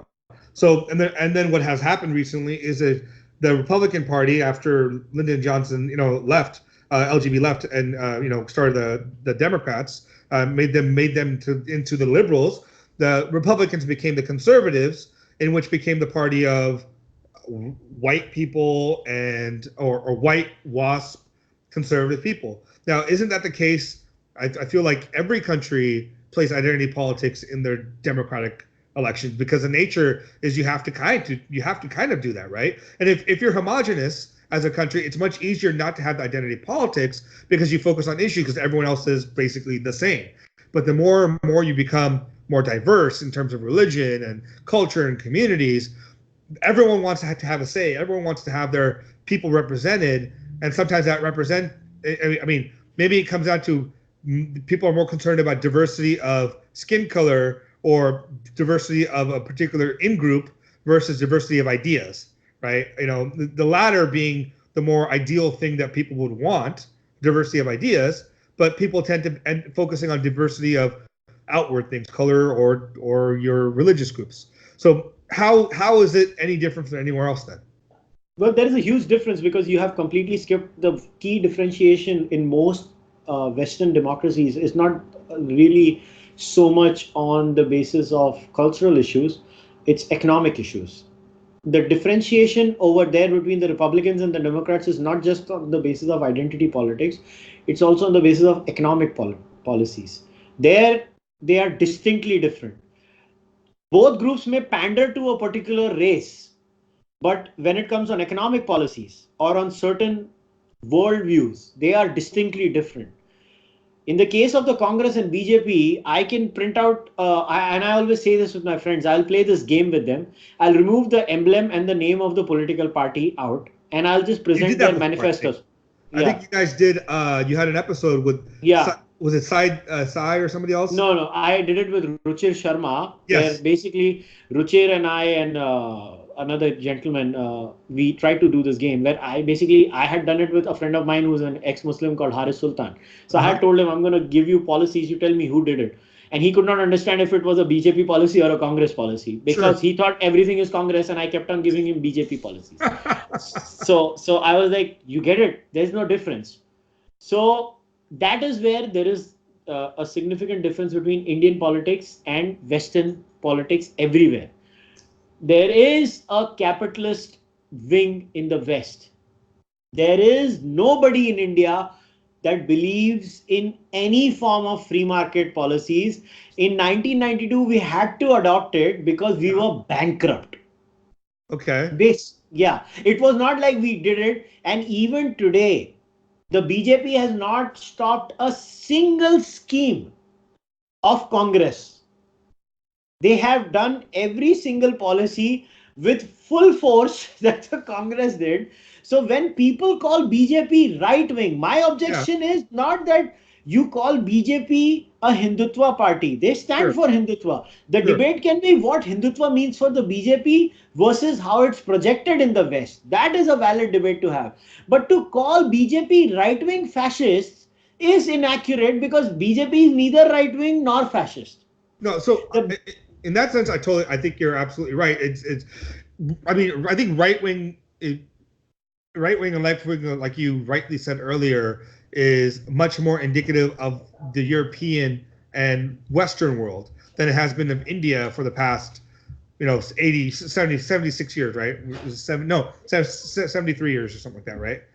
Whatever it is, since independence. But and I'm just going to do a little pushback on this because I think there's, while I would say this, the U.S. ever since World War II has become more socialist, right? We've adopted with FDR, we've adopted the New Deal policies of Social Security and Medicare and Medi-Cal and this entire system of a safety net to help the country. And we've and to be honest, even like our subsidiaries to farmers or to certain industries are a form of socialism, right? Us giving back to some industry for them to grow more or whatever. So to say that we're purely capitalist, I don't think there's any purely capitalist country in the world. Capitalist nowadays is much more a talking point than a reality because of the nature of corporate structures, and corporations have created this more of an oligarchy in terms of power and how it's vested in money than we're really talking about capitalism. So in that sense, I think theoretically there is that distinction, but my problem is in reality, I don't know if there's much of a distinction between the Democrats and Republicans when it comes to these things outside of, to be honest, either foreign policy and how they think about dealing with other nations or the way they think about dealing with minority groups. Because in some level, you can't really separate out economics from social situations, right? I mean, they're so intertwined, it's almost impossible. Like, for example, whether or not you want to have a policy to help, the poor people end up being in the U.S. disproportionately higher African Americans or Latino. So inherently there are policies that might be economic in nature, but have such a wide impact that there cannot but not be seen as somehow connecting to race or class. So I would say that still does not answer the point that there is no difference between the two parties. There are distinct differences between the two parties simply because there is a growing wing in the Democratic Party right now, which believes that people earning, the higher income earners should be taxed 90%. Bernie Sanders has been on record saying there should be a progressive income tax of 90%. Yeah. The crazy lady from New York, Alexandria Ocasio-Cortez, says there should be a progressive income tax of 70%. Name one Republican who agrees with that. There is a disagreement there. So now in India, India, show me one political outfit who will disagree with 70% progressive tax on paper. No, but this is the interesting part, right? Because until about the 1960s and 70s, we did have that progressive tax by both parties agreed to it. I know. And then after the 70s and 80s and Reagan's movement towards the It started with the Democrats. It started with the Democrats. Right. Yeah, it started there, but there was actually across the board agreement on that. And because the dialogue has shifted, and partially due to, I think, a lot of the lobbying and things of that nature that have changed the way we think about the role of taxation and the role of what it means to be a citizen within a country. We don't, by the way, no one really talks about that anymore, right? About civics and ethics and what the duty of being a citizen is. We just talk about rights. Like, we're really focused on these idea of rights. And that's another topic. But in the U.S. system, I think, like, that taxation issue has become demarcated because the nature of what they saw as being responsible within as a citizen has shifted. Agreed, but it still doesn't change the point that it is a matter of debate in that part of the world where there is a debate between higher taxes and lower taxes. For example, that's not in India? There's no debate on higher lower taxes in India? No. No, really? Who debates that? No, everybody just believes in freebies and the rich are evil and the poor are this. And there is a debate in America on whether healthcare should be single payer or the current system is good or not. There is a debate. Didn't you guys already solve that for yourselves? Well, in India, we are going towards a single payer system for almost half of the population. At least that's the aim of the government. So there is no debate in India. Nobody criticized Ayushman Bharat in India. My point is that if India had a semblance of a non-left political outfit, there would have been a debate. Where is the money going to come from? We are a poor country. Somebody would have asked this question. Nobody asked the question. It was made a policy. Everything went forward. Now we have Ayushman Bharat. My point is, these things would be debated in the West. There are people who debate these issues in the West. In the US, not in Europe anymore, right? Europe, Canada have gotten all these things, they're more socialized. Yeah. So every country is redistributionist. But even within the redistributionist system, which is created in every country, the basic operating framework is still, by and large, free market oriented. But India's come into that now, right? The past 20 plus years. I would beg to differ. Really? As an entrepreneur in India, I don't think so. India is in any way favorable to a free market economy. We are trying to be. I mean, come on. I mean, we have come a long way, but I think India is a very socialist country. Even the policies of this current government are very, very socialist. I mean, they have just reduced the corporate tax rates for turnovers up to 250 crores. Now, before your users think what a crore is basically 10 million. I think it's 10 million, right? Yeah, it's 10 million. Crore is 10. Yeah. So it's 250 crores up to turnover of 250 crores. The corporate tax rate is going to be 25% now. But why not above that? I mean, we want our country to become richer. We want India to become a middle income country, right? So we need those giants that the West created in the 60s to the 90s. Through lower tax rates.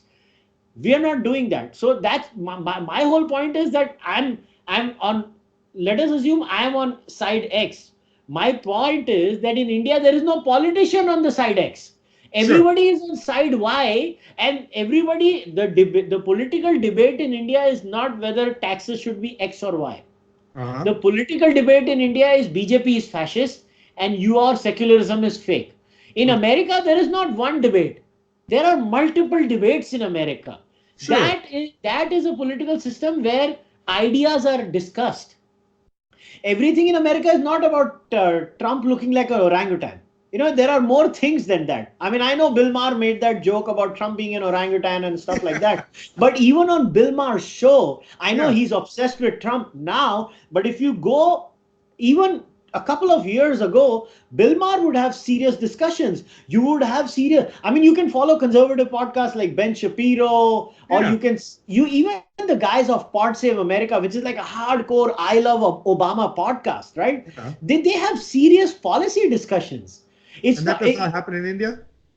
I mean, I don't see it. I mean, have you seen Arnab Goswami? I have, but these channels you're talking about are like even Ben Shapiro and these other guys are not mainstream, right? They have their own like little network and world in which they operate within. So but they're bigger than the mainstream. I mean, in some sense, right? I mean, yes, you are right. In some sense, they're more clickbaity than the mainstream, for sure. Whether or not they have the reach or the authenticity of the mainstream is a different story. But my question is, within India, like, I mean, I would assume, right? And although I do know a good about India, I lived there for a few years. There's so many political parties. U.S. doesn't have that many, right? U.S. we're just Democrat, Republican, and maybe like a Green Party here and there. Like very few. India in this election, I think was like 8,000 parties were like fighting in this election, right? Something insane. Where like there's so many different parties. Are you telling me like most of these parties are all left and there's no like variation in thought or debate I mean it seems very difficult to fathom a country with 1.4 billion people that there's no sense of like debate about any of these things. Take all major issues in India, whether it's on reservations. Yeah. Every single political party has favored it. There is no single political party that discusses that reservations need to be reduced. There has to be an opposing view too, right? I mean, in a democracy, ideally. You would assume, yeah. There is no view. No political party on paper officially says reservations are a bad thing or we need to reduce reservations. By the way, BJP increased reservations for economically backward classes in the last election. The other political parties pretended to hate it, but they all voted for it in the parliament. No, but my question is, say someone came out and said, say a party came out and said, okay, we're against reservations, pull it back. Would that party even survive until the next election? They won't even survive 2 days. Yeah, that's my point. But this is that about doesn't political mean anything, expediency, right? So this is really about political expediency. Well, then what's the point?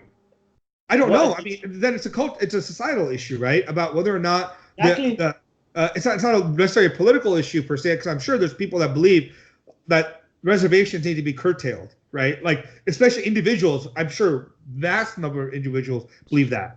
But exactly. But what I'm trying to say, I'm trying to say is, in Indian political outfits, the only differences between the BJP and the others are on these issues. BJP supports the construction of a Ram Mandir unequivocally and without any shame. Okay. And they say the courts will give the decision, we'll follow the court's ruling. Yeah.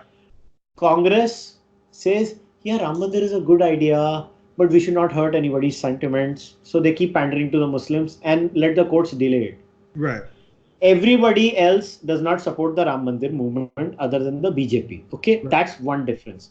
Nothing to do with economics, nothing to do with anything. It's just a cultural issue. Sure. BJP supports a uniform civil code. Every other political party does not support a uniform. As you know, in India, we have Sharia for Muslims, Christian law for Christians, Parsi law for Parsis, Hindu law for Hindus. But that's only for civil side, right? That's not criminal. It's like family law and things like that. Yeah. So for that's the difference. BJP wants to get the uniform civil code. Right. On the cow issue, there is no difference. Even the Congress has gotten most of the cow slaughter laws in India are actually enacted by Congress. So that also is a big mythology. But isn't it actually also true that the cow slaughter provisions in the Constitution itself? It was supposed to be they are in the directive principles. There is something called the directive principles. This is like a vision document. This is where we aim to go. Okay. So there is cow slaughter in there. But most of the local legislations were formulated by state governments. I mean, India is a federal polity. Yeah. So most of the laws are, developed by the state governments themselves. So 95% or 96% of the cow slaughter laws were enacted by Congress governments in the beginning years of India, not by the BJP. BJP just added a few tweaks here and there and added a few cow breeds here or there. That's all they did. Right. Nothing else. Now, another major difference between BJP and everyone else is BJP says Article 370 and 35A need to go. Everybody else, this is something to do with Jammu and Kashmir. Yes, sir. Yep. Other than that, there is literally no difference when it comes to policies, major policies. What is the official economic policy of BJP? Gandhian socialism and integral humanism. What is the official policy of Congress? Nehruvian socialism. I mean, they've just given it a new name. It's the same rubbish. It's cow shit, buffalo shit. You just deal with a new shit. Yeah. So what I'm trying to say is, I mean, the other party, Bahujan Samaj Party, they believe in socialism. Samajwadi Party, I mean, Samajwadi in Hindi literally, it means socialism. Socialism, exactly. Samajwad means socialism. So I'm just giving you all the main parties in India. Yeah. Dravida, Munateda, Kalagam, they are all Marxists, like hardcore. Yeah. India is the only country that has an active Marxist party. I mean, I don't know what the hell is happening in India. Trinamool Congress is more left than the left. Yep. The National Conference and the PDP in Kashmir, they are hardcore socialists. All these people are socialists. I don't know why BJP gets the honor of being called right wing. And the BJP, funnily enough, even joined this so-called conservative consortium in the world. I was laughing my ass off. I was like, imagine them, they are going to be sitting with Republican senators over there, and they're going to be like, we believe in lower tax rates, and BJP will be like, no, no, no, no, no. It's so stupid. It makes no. All I'm trying to say is the depiction of Indian politics is dishonest. Sure. It's intellectually dishonest. I'm not saying you can call them the orangutan wing of India. I could care less. But the point is, it does not make it factually, intellectually correct. You look at the policies of BJP, you would map them as a democratic party. The Blue Democrats, if it makes more sense. The Blue Democrats are usually, they like capitalism in most areas. Yeah. The Blue Democrats are not very open borderish or very pro-immigration. BJP is like that. Yeah. They're just the old school Blue Democrats. And it's just a tragedy that what has happened is everybody needed a fascist or an evil guy. Right. That, every society, we want to say, they are the fascists, they are the right-wingers, they are evil. The idiots in the West, and I use this word idiots with full responsibility. The idiots in the West, they relied on their Marxists in India who said, these are our fascists. And they're like, okay. And it's like a citation loop. See, in the entire citation loop, only one person has to lie. People don't realize that. The people in the West are not lying. They're just citing the Indian native informant who is a liar or who is intellectually dishonest. They are all assuming, seems like a scholar, has written 100 books, has so many papers, seems like a nice guy. Yeah. And they just believe their lie. And it is like, I call it the jalebi cartel. Everybody is going round and round and round. Everybody cites each other. And 100 citations. Look at Google citation. Ramachandra Guha has been cited thousands of times. Right. Has to be a serious scholar. I'm not saying he's a zero scholar. But the point is, if he calls BJP a fascist, tell me, they call BJP a fascist because BJP is against free speech. Who destroyed free speech in India? Congress. Yeah. There is no free speech in India even before BJP came. Emergency was all Indira Gandhi who destroyed free speech. So if you sit down with these people, and I always play this game with my Caucasian friends or my friends in the West. I just sit down and tell them, define a fascist. Define what policies classify a person to be a fascist. And then they say, clamping down on free speech, jailing people for XYZ, these laws, these laws, these laws. And I start showing them. Congress. And then they just say, oh, I hate you. And then they just walk away. Well, it's because I think Congress has been pilloried in the media as like this bastion of the saving light of India, of secularism, of humanism, of this that's keeping India from falling into the brink of Hindu madness and rampaging like mobs, which BJP apparently brings because they're more concerned with Hindu, people, civilization. I don't know whatever to call it. Yeah, it's a load of bollocks. And you know what? The victim in this is not the BJP. The victim in this is the truth. Yeah. I don't care about the BJP. I care about the truth. And the truth is that there is no political party worth its salt in India. I vote for the BJP because I have no freaking option in this country. The Congress is so bad, so I have to choose the lesser evil in BJP. And trust me, it's more Modi than BJP right now because people trust Modi more than anything. Literally, the whole country is literally just putting its bets on one human being. Yeah. Even the BJP has no credibility, to be very honest. And this is the tragedy of India. We have a broken system where we don't incentivize policy-based debates. Since the day our parliament has put cameras on, the level of debates in the parliament has nosedived. Really? Why? Because all the leaders are virtue signaling in the parliament. Instead of debating, they are making speeches. I listen to your speeches on a TV channel, on a political rally. I don't need more speeches. At the floor of the house, you need to debate bills. You will be shocked. Some bills are passed with 30 seconds of debate. This is the position of legislation in India. And if a person like me questions this, either the BJP tribe has a problem or the Congress tribe has a problem. Basically, nuance has died in India. You have to pick a tribe. And you have to go with that tribe no matter how horrendous that tribe is. My thing is, I refuse, while I vote for the BJP, I refuse to join. Yeah, I think you broke up for a sec. Did you lose connection, Kushal? Hello? Kushal? Oh, there. Hey. I think I lost you for a sec. Yeah. No, Yeah.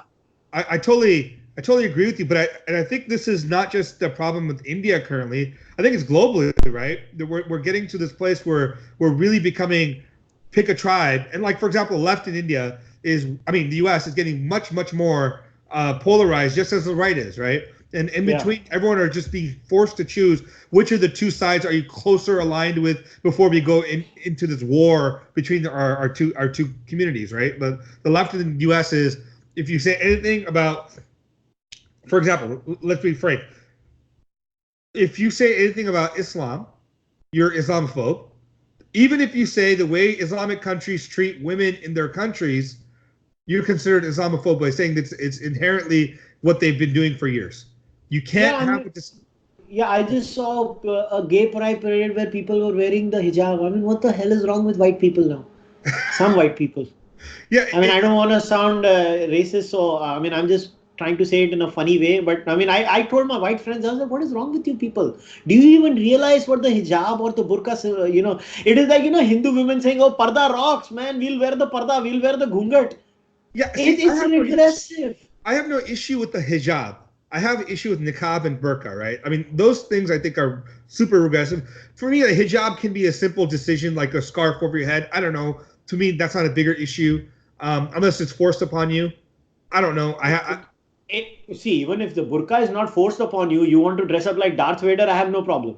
I mean, yeah, ninja, whatever, right? Yeah, so I have no issue with that. My issue is that we know it's not a choice. We know it's forced. Well, I mean, we know the fact behind it. I mean, like, is it forced in the U.S.? Is it forced? I don't know. I mean, come on. There are enough cases where women, you don't need to force, but you can force by abandoning the child at a young age. Sure. You can force a lot of ways. In America, it is not as bad, but in a country like India, I never saw burqas growing up. No. They have just exploded. It's exploded. I don't know why. Indian Muslims were the most, inculturated people. They would wear Indian clothing. They would speak our languages. A Muslim in Maharashtra would speak Marathi, not Urdu. Yeah, it's changing. Yeah. This Arabization is my problem is the Arabization of Indian Muslims. Yeah. Because that is not their native culture. You can follow Islam. I don't care. That's not my issue. My issue is the Arabization, and with the Arabization comes a very violent form of Islam, and that's my problem. And this dishonesty, where I see the Western left has gone bonkers. Yeah, no, they have gone bonkers.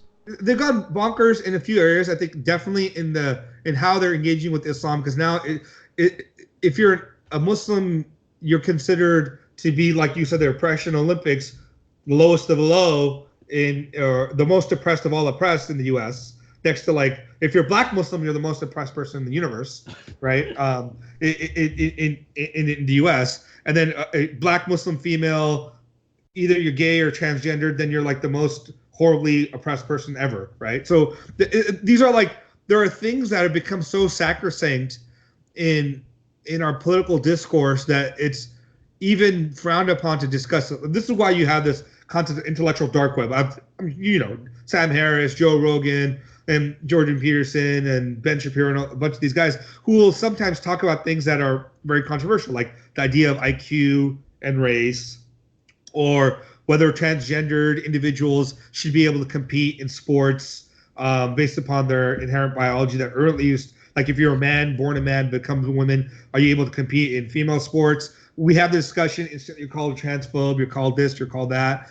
And I'm a very, very liberal man. Like, I support free speech, gay rights, transgender rights, all this stuff. But even if I have these conversations with regular people, and say, let's be nuanced, let's really talk about these things, I get called conservative or this or that or Islamophobe. Like I remember posting on my Facebook and talking about like the BJP and how like they're not a fascist and this and that, and it's actually like Western fascism, Indian nationalism is not the same. Hindu culture is different. You could not be like a terrorist in the Hindu sense because there's nothing to shoot us towards terrorism.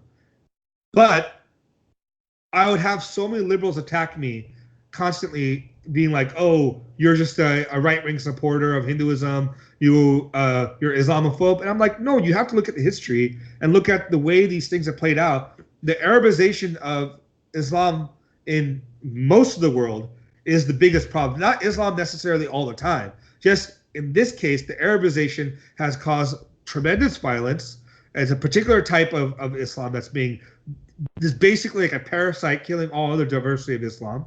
And we're not having a conversation about that. Yeah, in fact, I've been on record to state that I believe Indian Muslims are different from most Muslims in a large extent. They are very Indianized and they still have a huge influence of their native culture on them. And when it comes to the overall pattern, I rate them far higher than in a comparison. And obviously to the hatred of a certain section of the Hindutva crowd who are absolutely bigoted towards Muslims as people. Yeah. And there is a section in the Hindutva crowd which is absolutely anti-Muslim and bigoted. And I don't want to associate with them. And I have never been Hindutva. I am very open about it. I am not Hindutva. I don't stand with them. I don't believe in hating every single Muslim because it makes no sense. Yeah. It is a stupid idea. And if and every time you get these stupid arguments from a certain section of the Hindutva side, oh, you have to behave like them. No, I can't behave like an asshole. I'm not an asshole. No. Yeah. No, I'm not going to be an idiot. And I refuse to be part of that. And that's why people like me feel lost at times in the entire political discourse in India, because the entire discourse in India is so full of tribalism. And I mean, let us take the example of sports in the West. Like I'm an MMA fan. So I don't know how many people remember there used to be a fighter called Fallon Fox. Basically, this was a man who changed his gender and then it became a she. So she came into the MMA and she started fighting and she was whooping ass. I'm sorry, that's not okay. Yeah. That's not on. You can't do that.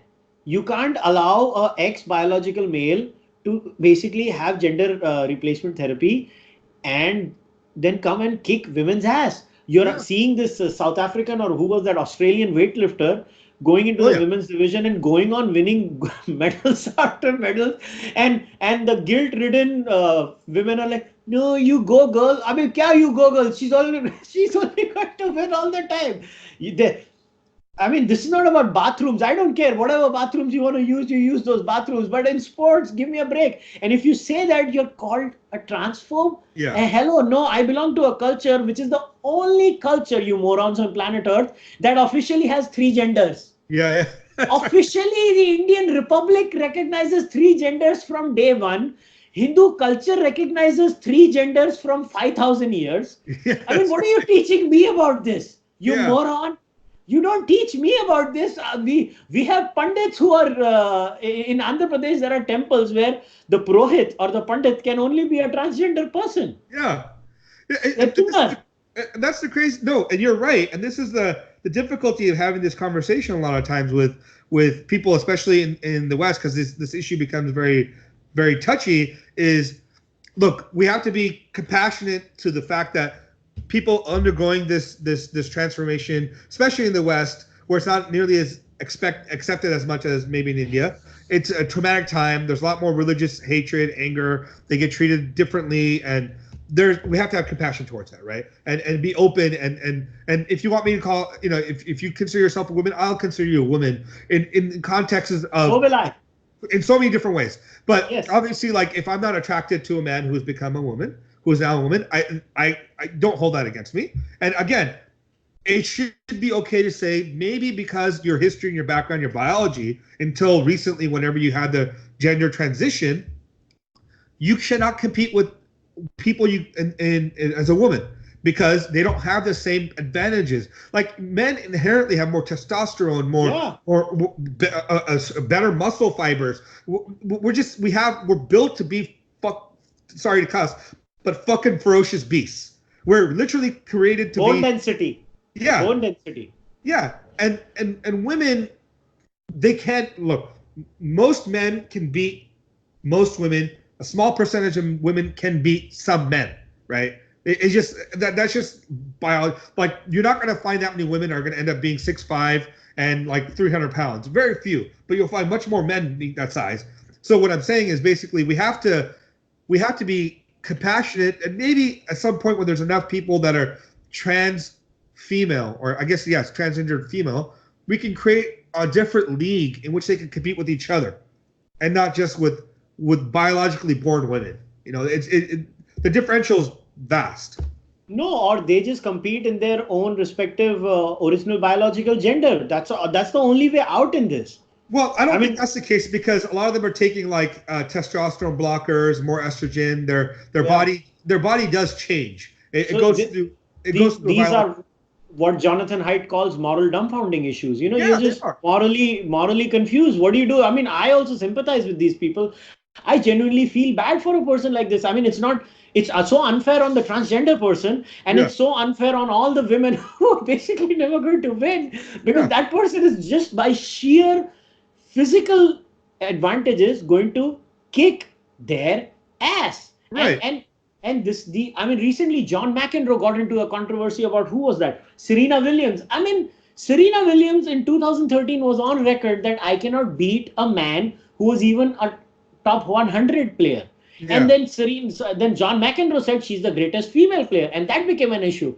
I mean, beyond a point, I think what has happened in the West is, and luckily this is not the case in India, we still have real problems to deal with. Yeah. What happened in America or the West in general is, these are what they call first world problems. When you run out of real problems, you create problems. Sure. These are created problems, as if, I remember some of my friends getting stressed because they had no stress. I was like, what kind of a stress is that? That you have no stress. Be happy. I mean, become the Buddha. Just go meditate. And I think what the West is happening, right? What is happening in the West, this is my understanding, is a crisis of meaning and purpose more than anything else. Sure. It is not, when you are a poor society, then you have a meaning. Okay, Narendra Modi had a goal, bathrooms for all, housing for all. Now he has a goal, water for all. I want to build roads. I want to give electricity. So, the collective psyche of the nation becomes attracted to that goal. I mean, what is the collective psyche of the average upper middle class, spoiled? And these are all usually, white kids. I mean, I've read enough data in this. Most of these crises and most of these people shouting and yelling on the screens are not minority groups. Minority groups are poor, other than the Asians, obviously. Everybody else has real problems in their hands. They don't go around doing these things, that words are violence. These are all spoiled white kids doing these weird things. So it's okay. The problem in India is different. In India, we have real problems, and we are not solving them politically. And imagine, this is the problem in India.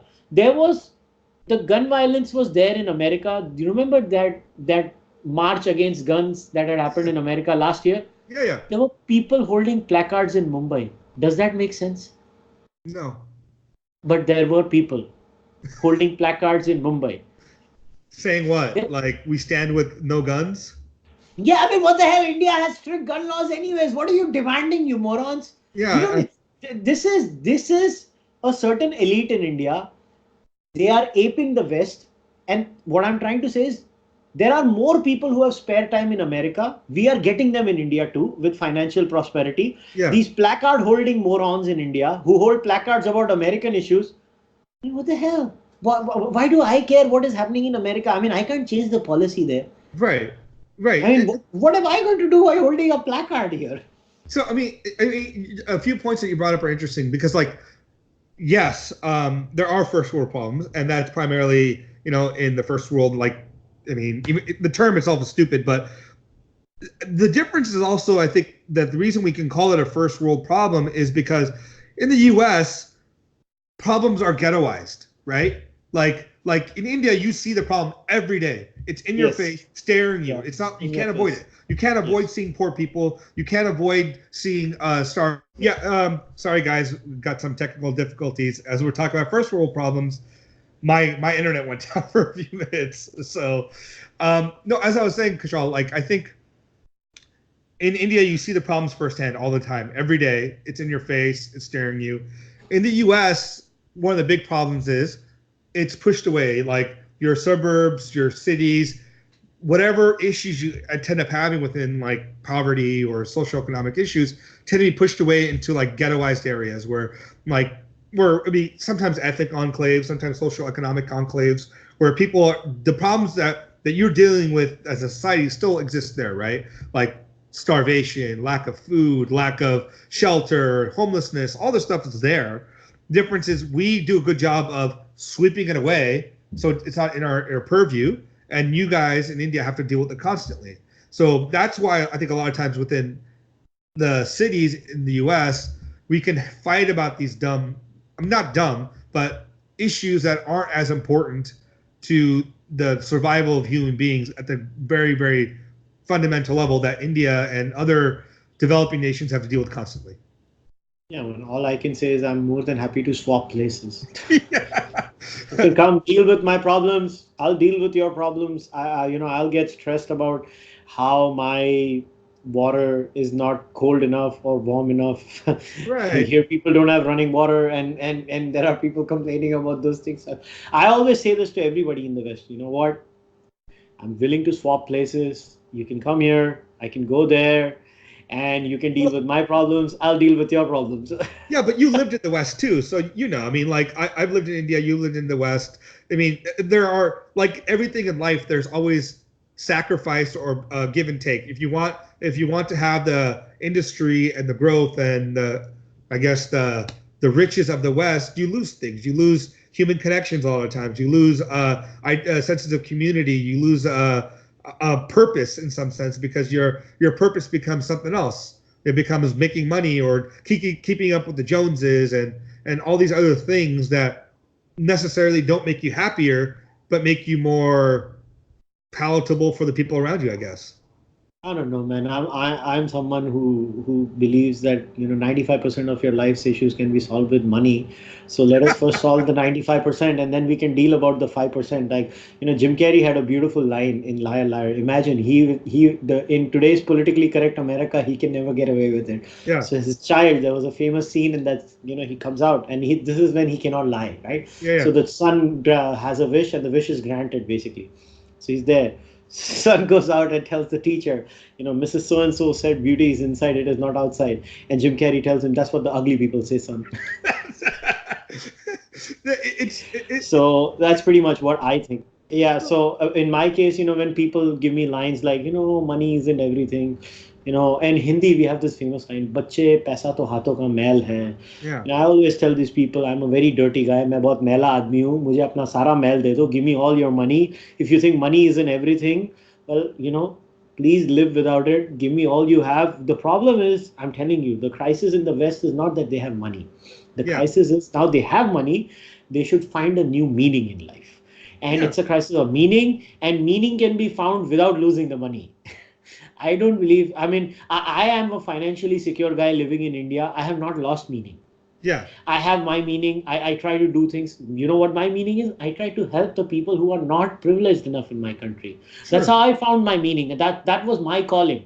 One of the biggest reasons I came back to India and I never went back to the West is I felt I have to give back to my society. Sure. Not that I owe it anything. I don't believe in all those concepts, but I believe it is my duty. Yeah. It is my duty towards humanity that I want to give back. So there are multiple ways in which the people in the West can also do it. It's not that, and there are many people who do it. It's not like they don't do it in the West. Right.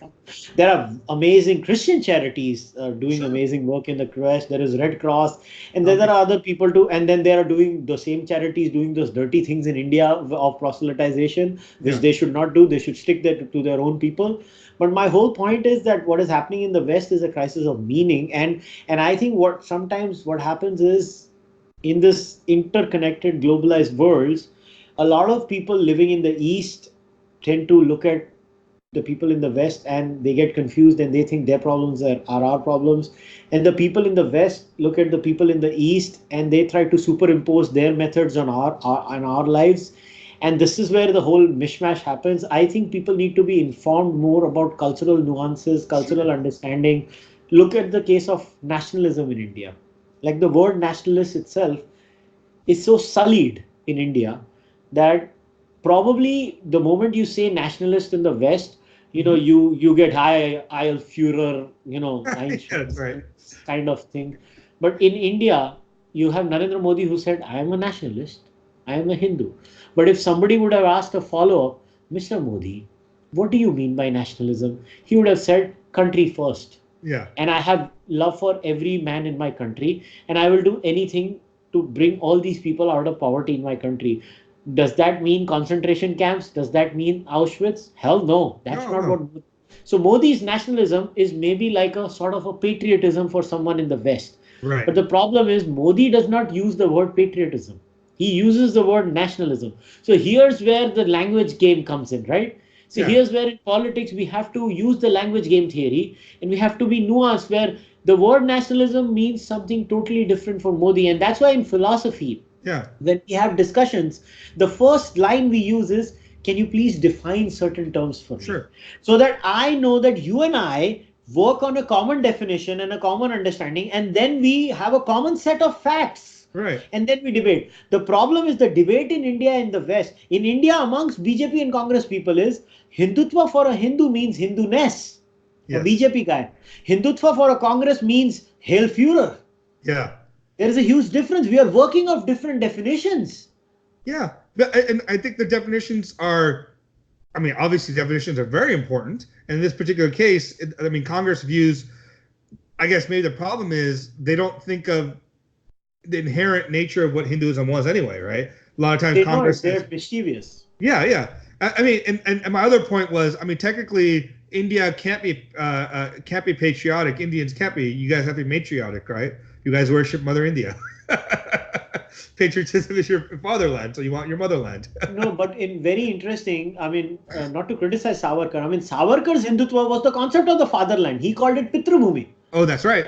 He mixed the Pitrabhumi with the Karma Bhumi. And Punya Bhumi concept. So it's so messed up. What I'm trying to say is even Savarkar was influenced by some aspects of European nationalism. Right. But then he was like, this is too aggressive for me. So I'll dilute it down with my culture, with my cultural nuance. But the thing is, dishonest left-wing people only talk about the fatherland. They don't talk about the Punya Bhumi. They did not see how Savarkar tried to mix the Pitru Bhumi with the Punya Bhumi. Yeah. They only raised the Pitru Bhumi. And this is my problem. When the discourse is based on dishonesty. Look, I have enough things with Golwalkar that can be criticized. But yes, a bunch of thoughts had some extremely bigoted views. But Golwalkar himself said, please don't publish that book. Even I don't agree with my own thoughts. Because people change over time. That's the thing. Are we trying to say, look at what has happened to this guy who lost his Harvard admission, Kyle Kulinski, this kid, 16 years said old. Something, 16. The kid has grown up. Are we trying? Oh my God. You know what, man? I am so lucky I was raised in the non-internet age because I would have been in so much trouble.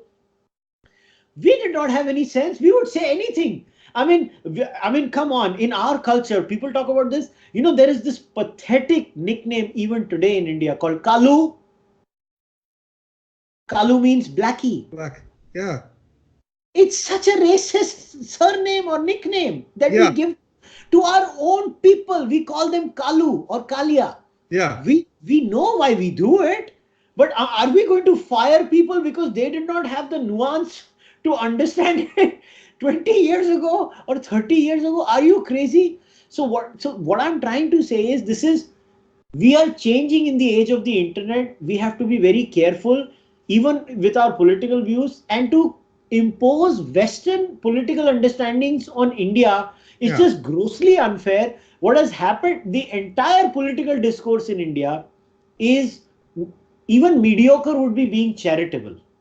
Right. No, and I think, you hit this on the nail. It's not just the internet, and the internet is a big reason for this. Is we are no longer allowing people to change, and and we're forcing people to fit into an identity they might have had a few years ago, 10 years ago, 20 years ago, for something they said. Their views would have changed, but we hammer them on this, right? So what that causes, I think, a chilling effect. It keeps people from actually having maybe this is one of the reasons why also in Congress, or like you said, the video of not Congress but Parliament, now they had the channel, people don't want to argue. They don't want to have a debate because they'll be hooked into a position. And once they're hooked into a position, they'll the rest of their career or whatever it is, they're that. And the problem with this is we have to be nuance has to come back not only in our political dialogue, but in our just the way we engage with the world. And we have to stop labeling everyone that disagrees with you as a racist, as a nationalist, as a fascist, as a bigot. People are nuanced. You can have a view that is racist, but you have other views that aren't. And we can engage with people at multiple levels. We are complex beings. We are complex beings, and maybe we don't know everything, and we don't realize, and a lot of things are just social conditioning, and not everybody is, woke enough to use this new term. I mean, come on, what are you going to do? And this is my problem. And by the way, this is not just on the left. In India, it's on every side. Yeah. In India, if you don't, bow down on the altar of Lord Narendra Modi is not good enough for some people too. So these things happen when you destroy nuance, when you attribute malintent as a by default mechanism to the other. The famous Hanlon's razor, never attribute to malice what can be explained by ignorance or stupidity. It was such a beautiful line. And look at, and the rule on social media is always attribute malice to everything that can be explained with stupidity and ignorance. The default mechanism, how do we deal with someone on Facebook and Twitter or Instagram? If they make a political statement or a social statement, we by default go Nazi, fascist. The other side will be racist, like, oh, libtard. What the hell is a libtard? Right. I mean, since when did liberal become a bad word? Or prostitutes or all these other terms that it's so irritating. Yeah. And I refuse to join this cesspool of mediocrity and intellectual vulgarity. I will not be. Agree. That's why I openly say I do not belong to any tribe. I reject all tribes. The only tribe I want to be a part of is a tribe of nuance and sanity. I don't agree with any. I am happy in my corner. If that means that I, as a podcast host, do not become, I mean, I don't know if people notice this. My titles of my podcast are not clickbait. Yeah. I refuse to even use clickbait titles for my podcast. Do you think I cannot have this discussion? Like, I'll give you an example. We dissected Hasan Minhaj's Netflix program. Yeah.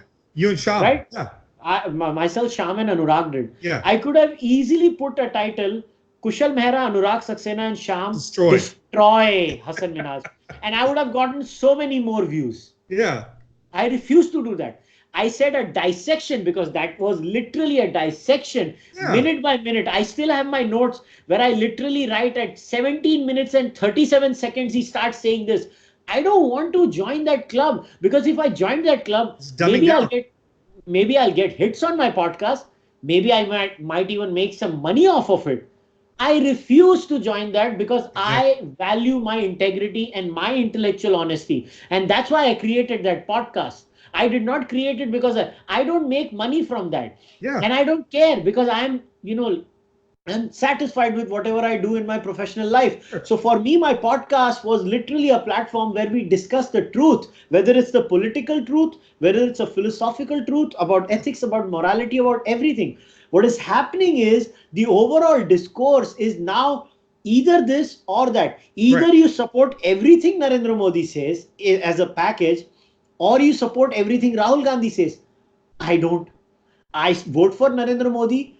I will never vote for Rahul Gandhi or the Congress. But that doesn't mean if tomorrow Rahul Gandhi says gravity is true, I'm not going to oppose him for the heck of opposing him. Or I'll be like, you have malintentions. You actually don't mean to say gravity is true. You actually mean something else. So I'm not going to agree with you. Right. So I think you hit one thing right off the bat, which is correct, which is never attribute malice to anything that can be attributed to stupidity or ignorance. Yeah. And people do it all the time, right? And the second thing, which I live my life with that principle, along with steelmanning, right?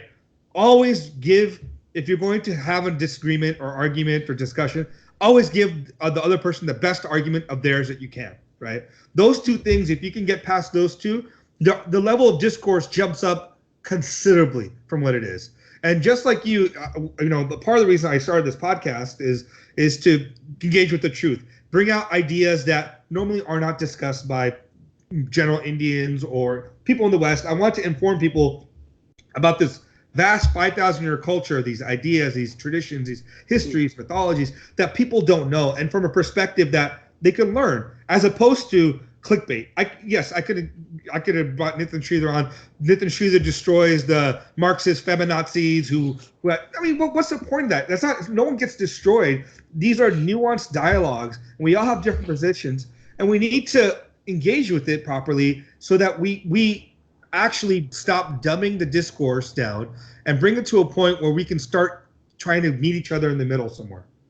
And I think, social media is the biggest problem. Facebook and Twitter, and I just read a book by this author called Jaron Lanier. Where he wrote that why you should delete your Facebook account. Yeah, so in that, he raised the most amazing, so I'll read it for your viewers. Yeah. So he basically says, A is for attention accuracy. So basically traits of the social media platform. So I'm just reading it off. Yeah. So he says A is for attention acquisition leading to asshole supremacy. B is for butting into everyone's lives. C is for cramming content down people's throats. D is for directing people's behavior in the sneakiest way possible. Yeah. E is for earning money from letting the worst assholes secretly screw with everyone else. And F is for fake mobs and faker society. Right. Tell me, if this is not the true description of social media, Twitter and Facebook, basically, what 100%. is it? 100%. And he was sympathetic to podcasts, by the way, in the book. He's like, that is the one space that has not been sullied, but I'm very, very wary that they might sully that beautiful space too, where there is nuance happening. But this is so true. And if you talk, and this is why political discourse is getting destroyed, because political discourse went to social media and it destroyed it. I'm not saying social media is a net evil. I still disagree with the author. I believe social media is a net positive because it has given a voice to millions across the planet. Sure. It has given a voice and it has democratized discourse. What it has done is social media giants have used a very wrong framework to build the platform. So, guys like Tristan Harris who are saying we need to question their ethics, not shut them down. If once we question their ethics, they'll change their algorithms, which will become more about not the negativity bias and more about other things and more about different kinds of nuances. I think what we need to do is tweak the social media algorithms, then shut their accounts. Unlike the author says you should just get off it. I say don't get off it. There are other tools. Just restrict your time to 30 minutes. Just scan whatever is happening and get over it. But what I'm trying to say is it is harming political discourse, and this is a biggest problem in India, where even this guy in his book, this guy, Gerard Lanier, says about right-wing discourse, rise of right-wing in India. And I was like, even this guy does not get it. Even he fell for the same agenda-driven, unnuanced, unbalanced drivel of the Indian left. And he fell for it, and even the best fall for it. The problem is they are eventually going to rely on one person who is a so-called authoritarian version, right? Or this is the classical problem of the halo effect, that anybody who has a sort of authority or is a known figure in India, and if that, it's like Noam Chomsky's view on foreign policy is taken seriously by a few people because Noam Chomsky and his theory of grammar and linguistics was valuable. So I have to listen to Noam Chomsky in politics and foreign policy, where he makes no sense at all. No, he's all over the map. But I mean, your point's again well taken, to the fact that, I mean, while social media itself is in some sense a net positive, and I do agree it's given voice to a lot of people, I don't think there'll be any incentive for anyone to change the way it's done now, because it's monetized to a point. And this is capitalism. The good comes with the bad of capitalism in this sense, right? People are making money. They'll keep making money. They'll build these entire edifices on top of the structure that was originally built. No one's going to go out underneath and break the structure. No one's going to do that. True. And in that case, capitalism will do its magic. And eventually, as far as Jonathan Haidt is concerned, he's basically showing a correlation and causation between suicide rates amongst young women in America and social media usage, especially among young girls. The suicide rates are skyrocketing, and most of the reasons are my photos don't get likes, etc. Eventually, this will become a societal problem in the West in 10 years, where they will force the social media companies. So what is going to happen is a simple thought experiment. As somebody had suggested. It'll happen in Europe, for sure. They are mulling the fact of removing likes from a Facebook page and a Twitter tweet. So imagine if you remove the likes, then what is the incentive to put that photo? Because why do we put that photo? It's because people like it. Yeah. You see what I'm trying to say? Sure. So a very simple tweak like that, it was suggested by someone. I think he was a philosopher or a scientist, I don't remember, on a podcast, I can't recall, where he said, think about this scenario. If Instagram removes the like and share option, you can follow people, but you can't like them, you can't share them. So I guess the question would pop up in the U.S. is going to be, is this prohibiting free speech? And the answer would be yes. Making the companies do it. Not through regulation. No. What I'm saying is the government can't force the companies to do it, right? The companies have to do it themselves. Because the moment you have the government and say, our First Amendment protects intrusion from the government from this, right? So the companies have no incentive to do it, because every time you click, it causes their algorithm to learn more and send you content and do this. It's an industry in itself, right? So especially in the U.S., the difficulty is going to be that because we adhere to this idea of as close to a free market capital, I think U.S. is probably closer to that for us, right, in the world. This has to be a societal pressure to the tech companies, where people like Tristan Harris are doing fantastic work. I think General Lanier has also contributed to this, and there are many others who are contributing to it. But I think this is a more of an ethics and a moral problem within the tech industry, and I am worried about the after effects of these technologies on Indians. Obviously, I care about people in America too, but I mean, primarily living in India, I can only care primarily about people in India. So I definitely feel that these companies are in a moral dilemma, because they are not just tech platforms, because they are behaving like publishers. Because they selectively ban content, and they clearly have an ideological bias. Because if they did not have an ideological bias, why would Twitter delete or suspend accounts which let's say Twitter suspends an account that says there are only two genders. Right. They have a clear-cut policy now about that. So that's an ideological statement. So to say Twitter is neutral is not fair. So if they are not neutral, then they are no longer a tech platform. Because a technology platform would be neutral. They don't care what comes, as long as they don't call to violence. Right. That is the only no-go zone. Now, if that's not the no-go zone, then they are a publisher. And if they are a publisher, then they are liable for every single view shared on their platform. And if they're liable for that, then they'll shut down anyways. Yeah, I think they label themselves a media company as opposed to like anything else, right? Just because it gets around, if they're, I think there's other legal issues which I'm not fully cognizant of because I'm not a tech attorney. But I hate to say this, but if they don't fix the problem themselves, they'll be regulated. Well, they're definitely going to be regulated in Europe. In the U.S., it's going to take a while. Our current FCC, is kind of a little bit all about like Wild Wild West there. So let them do what they're going to do. So it's a problem that I think you're right. Over time, that has to be dealt with. I don't know how India is dealing with it, because my worry is, because I'm trying to connect it to Indian politics. These tech giants are trying to affect Indian politics, and to me, it's a foreign invasion of a sort, because it's a foreign company trying to create problems in my country's politics, trying to change the discourse in my country, and that's a national security problem. It's a problem, and that should be taken seriously by our government. In fact, I did a podcast on it where one of my friends, and he's a known thinker, national security expert in India, called Abhijit Iyer Mitra, Uh-huh. And Abhijit has filed a police complaint against Facebook in India Wow. for interfering in Indian elections, and he's going to pursue that case for a long time. And we are trying to convince the BJP to, go after Facebook and Twitter, where at least they have to adhere to Indian laws. If anything else, adhere to Right. Indian laws and respect our sovereignty, because these companies just behave like, they're like monopsonies. They have an absolute monopoly over the discourse, because today, if I want to get off Twitter, I don't have any other option. No. And the market is lopsided. So these are issues, and that's why I'm connecting it to Indian politics. These companies are slowly but surely affecting Indian politics in a very weird way, and especially the BJP is going to lose the game in the long run. Right. And I, as a BJP voter, I'm irritated with the BJP that they're not taking it seriously, because they see the short-term benefit that they are winning right now. But the entire platform, the Twitter, Facebook platform, is totally the hiring and the control in India is totally pro-Congress. Yeah. They went, I mean, how do I know? Just look at the tweets of the people who work there, and you will know.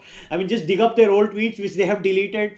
They don't get it. They work in Twitter. There is a thing called archiving. Yeah. No, I mean, So all their tweets were dug out. Wasn't there a controversy just literally like a year ago with Jack Dorsey when he was holding up break the Brahminical patriarchy. Brahminical patriarchy and these are the problems, right? You have people like Dorsey, and I'm sure a large part of his staff and people that work in India that have no sense about what India, or for that matter, anything outside the West, what their views are on things, and how intricate and how dynamic these political issues and social issues are, that there's just not one side to this.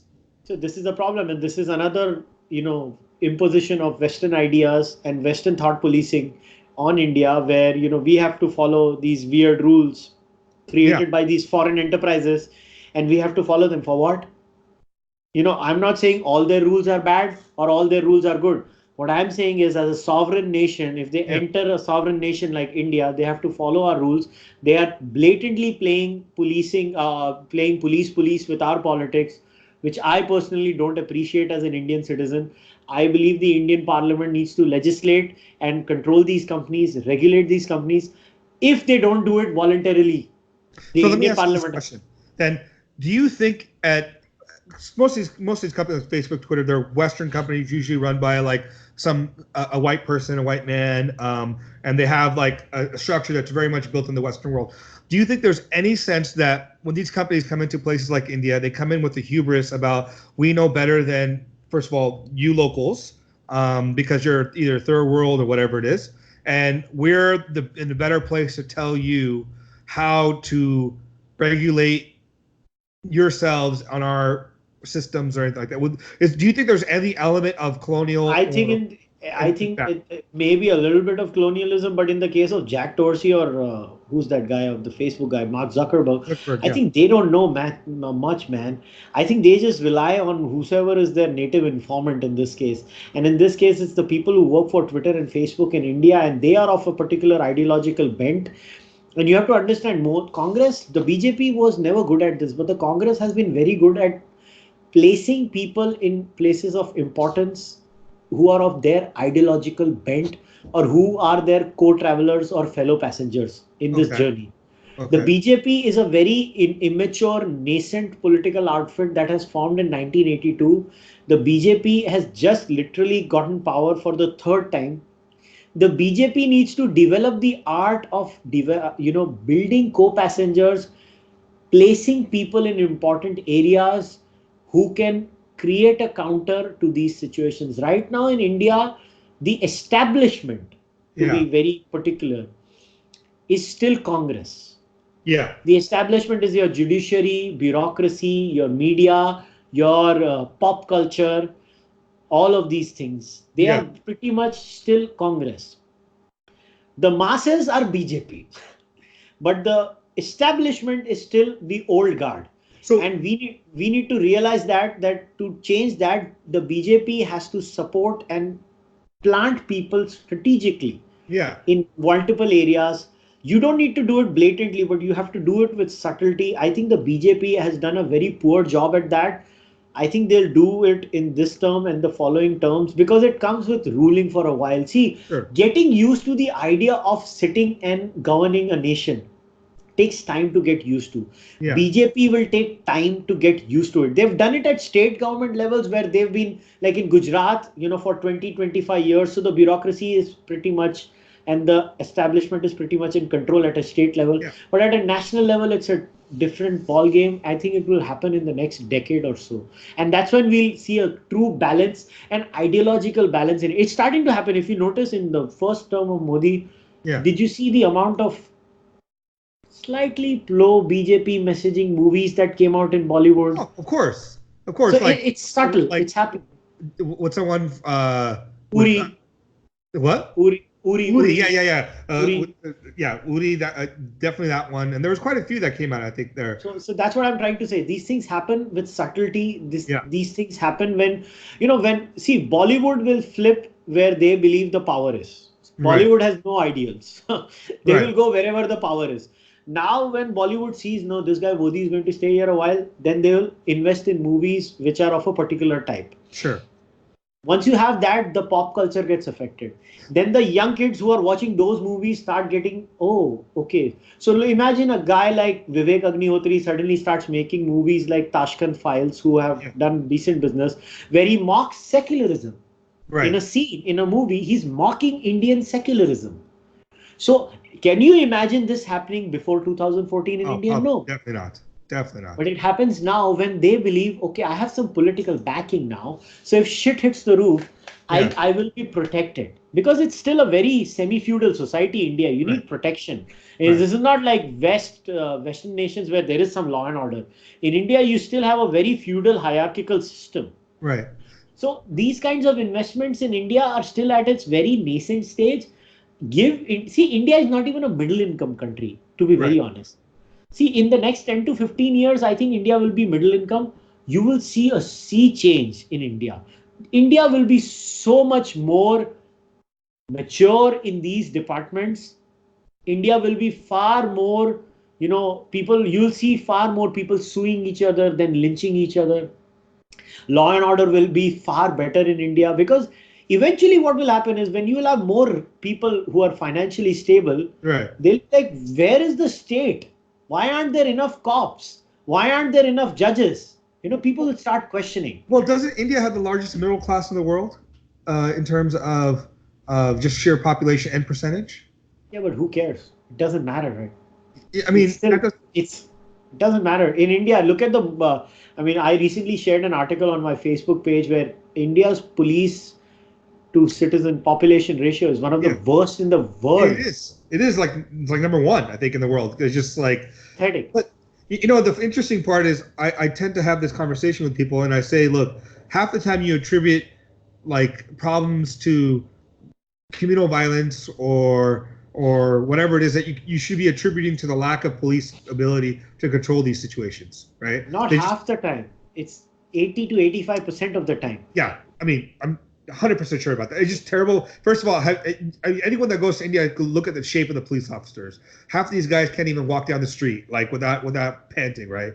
Like it just there's no high level of like inability. Like there was this video I remember watching where 7 police officers could not, or 7 or 8 police officers could not take down one white man who was yelling, hurling abuses at them, calling them names, and literally they couldn't take him down. And it's just this lack of training that it's like here in America, you might have a mob of 10 people, but one police officer with a gun, no one will approach this guy, right? First of all, that police officer will have a gun. If not a gun, he'll have a taser. Yeah. In India, police officers have a normal stick, lathi, danda. I mean, we are so abysmally, under-policed, and the cops don't have any equipment.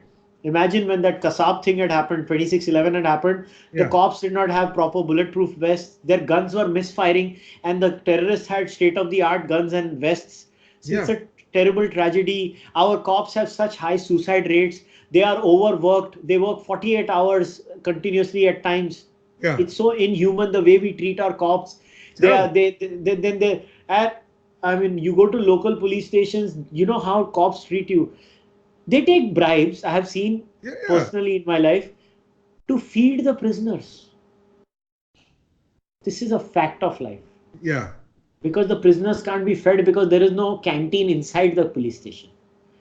Imagine the condition of this country. And then we talk about big things, and then I listen to Indians talking about we are the sone ki chidiya. Abhe kahe ki sone ki chidiya? Get a reality check. You are a developing nation where you have all the possible problems you have in a third world country. I mean, just freaking get real. And to say this doesn't make me anti-national. I love my country too. I love my people too. I want India to become better. Yeah. And this is the problem with Indian politics. Our discourse. Imagine an article comes in a newspaper, live mint, and there is no hashtag police reforms. Yeah. There is no trend on Twitter about police reforms. Everybody is busy with cheap recreational outrage. This is the politics of the world, and this is the politics on social media too. And that's why I believe that the future of Indian politics lies through serious discussions off Facebook and Twitter, where there will be some people who will start pushing politicians on these issues. Yeah. That's my hope. And if it doesn't happen, it doesn't happen, man. What can I do? I mean, I tried my best. I try my best. I try to talk about issues through my podcast. I go to other people's podcasts and try to raise real issues. I try to be as fair as I can. I'm not saying I'm perfect. I might have my own biases. I might have said bad things in my life, but I can only do as much as I can. And I consciously try to become better on a daily basis. No, I mean, your podcast has been fantastic. You've done a really good job with bringing a lot of issues to light and bringing a good amount of not only scholars, but big people, like obviously Vivek Agnihotri. You've had a few people on that are like, that brought a lot of attention to ideas that don't get proper attention. And that to me is like a great service. You're doing a great service to your community and to Indians there. And you're actually bringing a lot of international, because I remember you had also someone from Canada, right? From McMaster's University or something like that, who was from York University. He's a professor. He's teaching right now in Mexico City, I think Tec de Monterrey. He's a PhD professor. Yeah, like talking about postmodernism and Jordan Peterson, and you're bringing a lot of different ideas, I think, to your listeners, which is very, very important, man. I mean, I wouldn't underplay what you're actually providing to the market there, and I think you got to keep doing it. I think we've been talking now almost 3 hours. Yeah. And I've totally enjoyed it. It's been great. I've learned quite a bit because, obviously you have a depth of knowledge in India and politics that I barely just started scratching. So, it's one of the things. I'm glad I brought someone like you on to talk about Indian politics. I've been trying to avoid politics per se on the podcast just because, like, part of me felt like, first of all, I'm not as competent to talk about like Indian politics. I know it, but I'm not super competent about it. And I wanted to really focus on more of the traditional ideas, theories, and kind of bring that to the modern world. But I'm glad I did this because I think having you both first as a Carvaka and then in your political world, you're bringing a nuance to the table that hopefully my listeners, my 25 listeners or whatever it is, that'll grow over time will appreciate. And I love what you're doing. So thanks. Thanks a lot, man. It was a pleasure to talk to you, and hopefully we can do this in the future too. Yeah. Anytime, man. Anytime if you want me on yours, or we'll do something else coming up. I'm supposed to talk to Sham sometime soon and do something like that. So one of the things I would love to do actually, and you might be perfect for this, is have one of these debates discussions where I can bring maybe a Jaina or a Bodha on, and yourself, and have a Vedantin and talk about a particular issue of epistemology or interesting thing like that, just to bring that a little more of that Vada that we used to have in the past back in. I would be more than happy. That would be something that I'll be more than happy to do. Yeah. So I would love to do that. So so Kushal, thanks. If what I'll do is I'll link up your podcast and your website and all this to ours, and have people come listen. Do you have anything else you want to maybe end off saying? No, man, I'm just happy to have this discussion. I mean, I just hope that everybody who watches this, gets to understand that, life is beyond the binary yes and no system. And I just hope more, your podcast grows, and hopefully more and more and more people listen to more podcasts, and we have 50 more podcasters of Indian origin or Desi origin. I mean, that's all I hope. I mean, there are the Brown Pundits are there. I mean, I'm there, Sham is there. Yeah, you're there, and there are, few more out there. I just hope more and more people start doing this. So thanks a lot for calling me. All right, man. Namaskar. Thank you so much. And we'll keep in touch. All right. All right. Take care.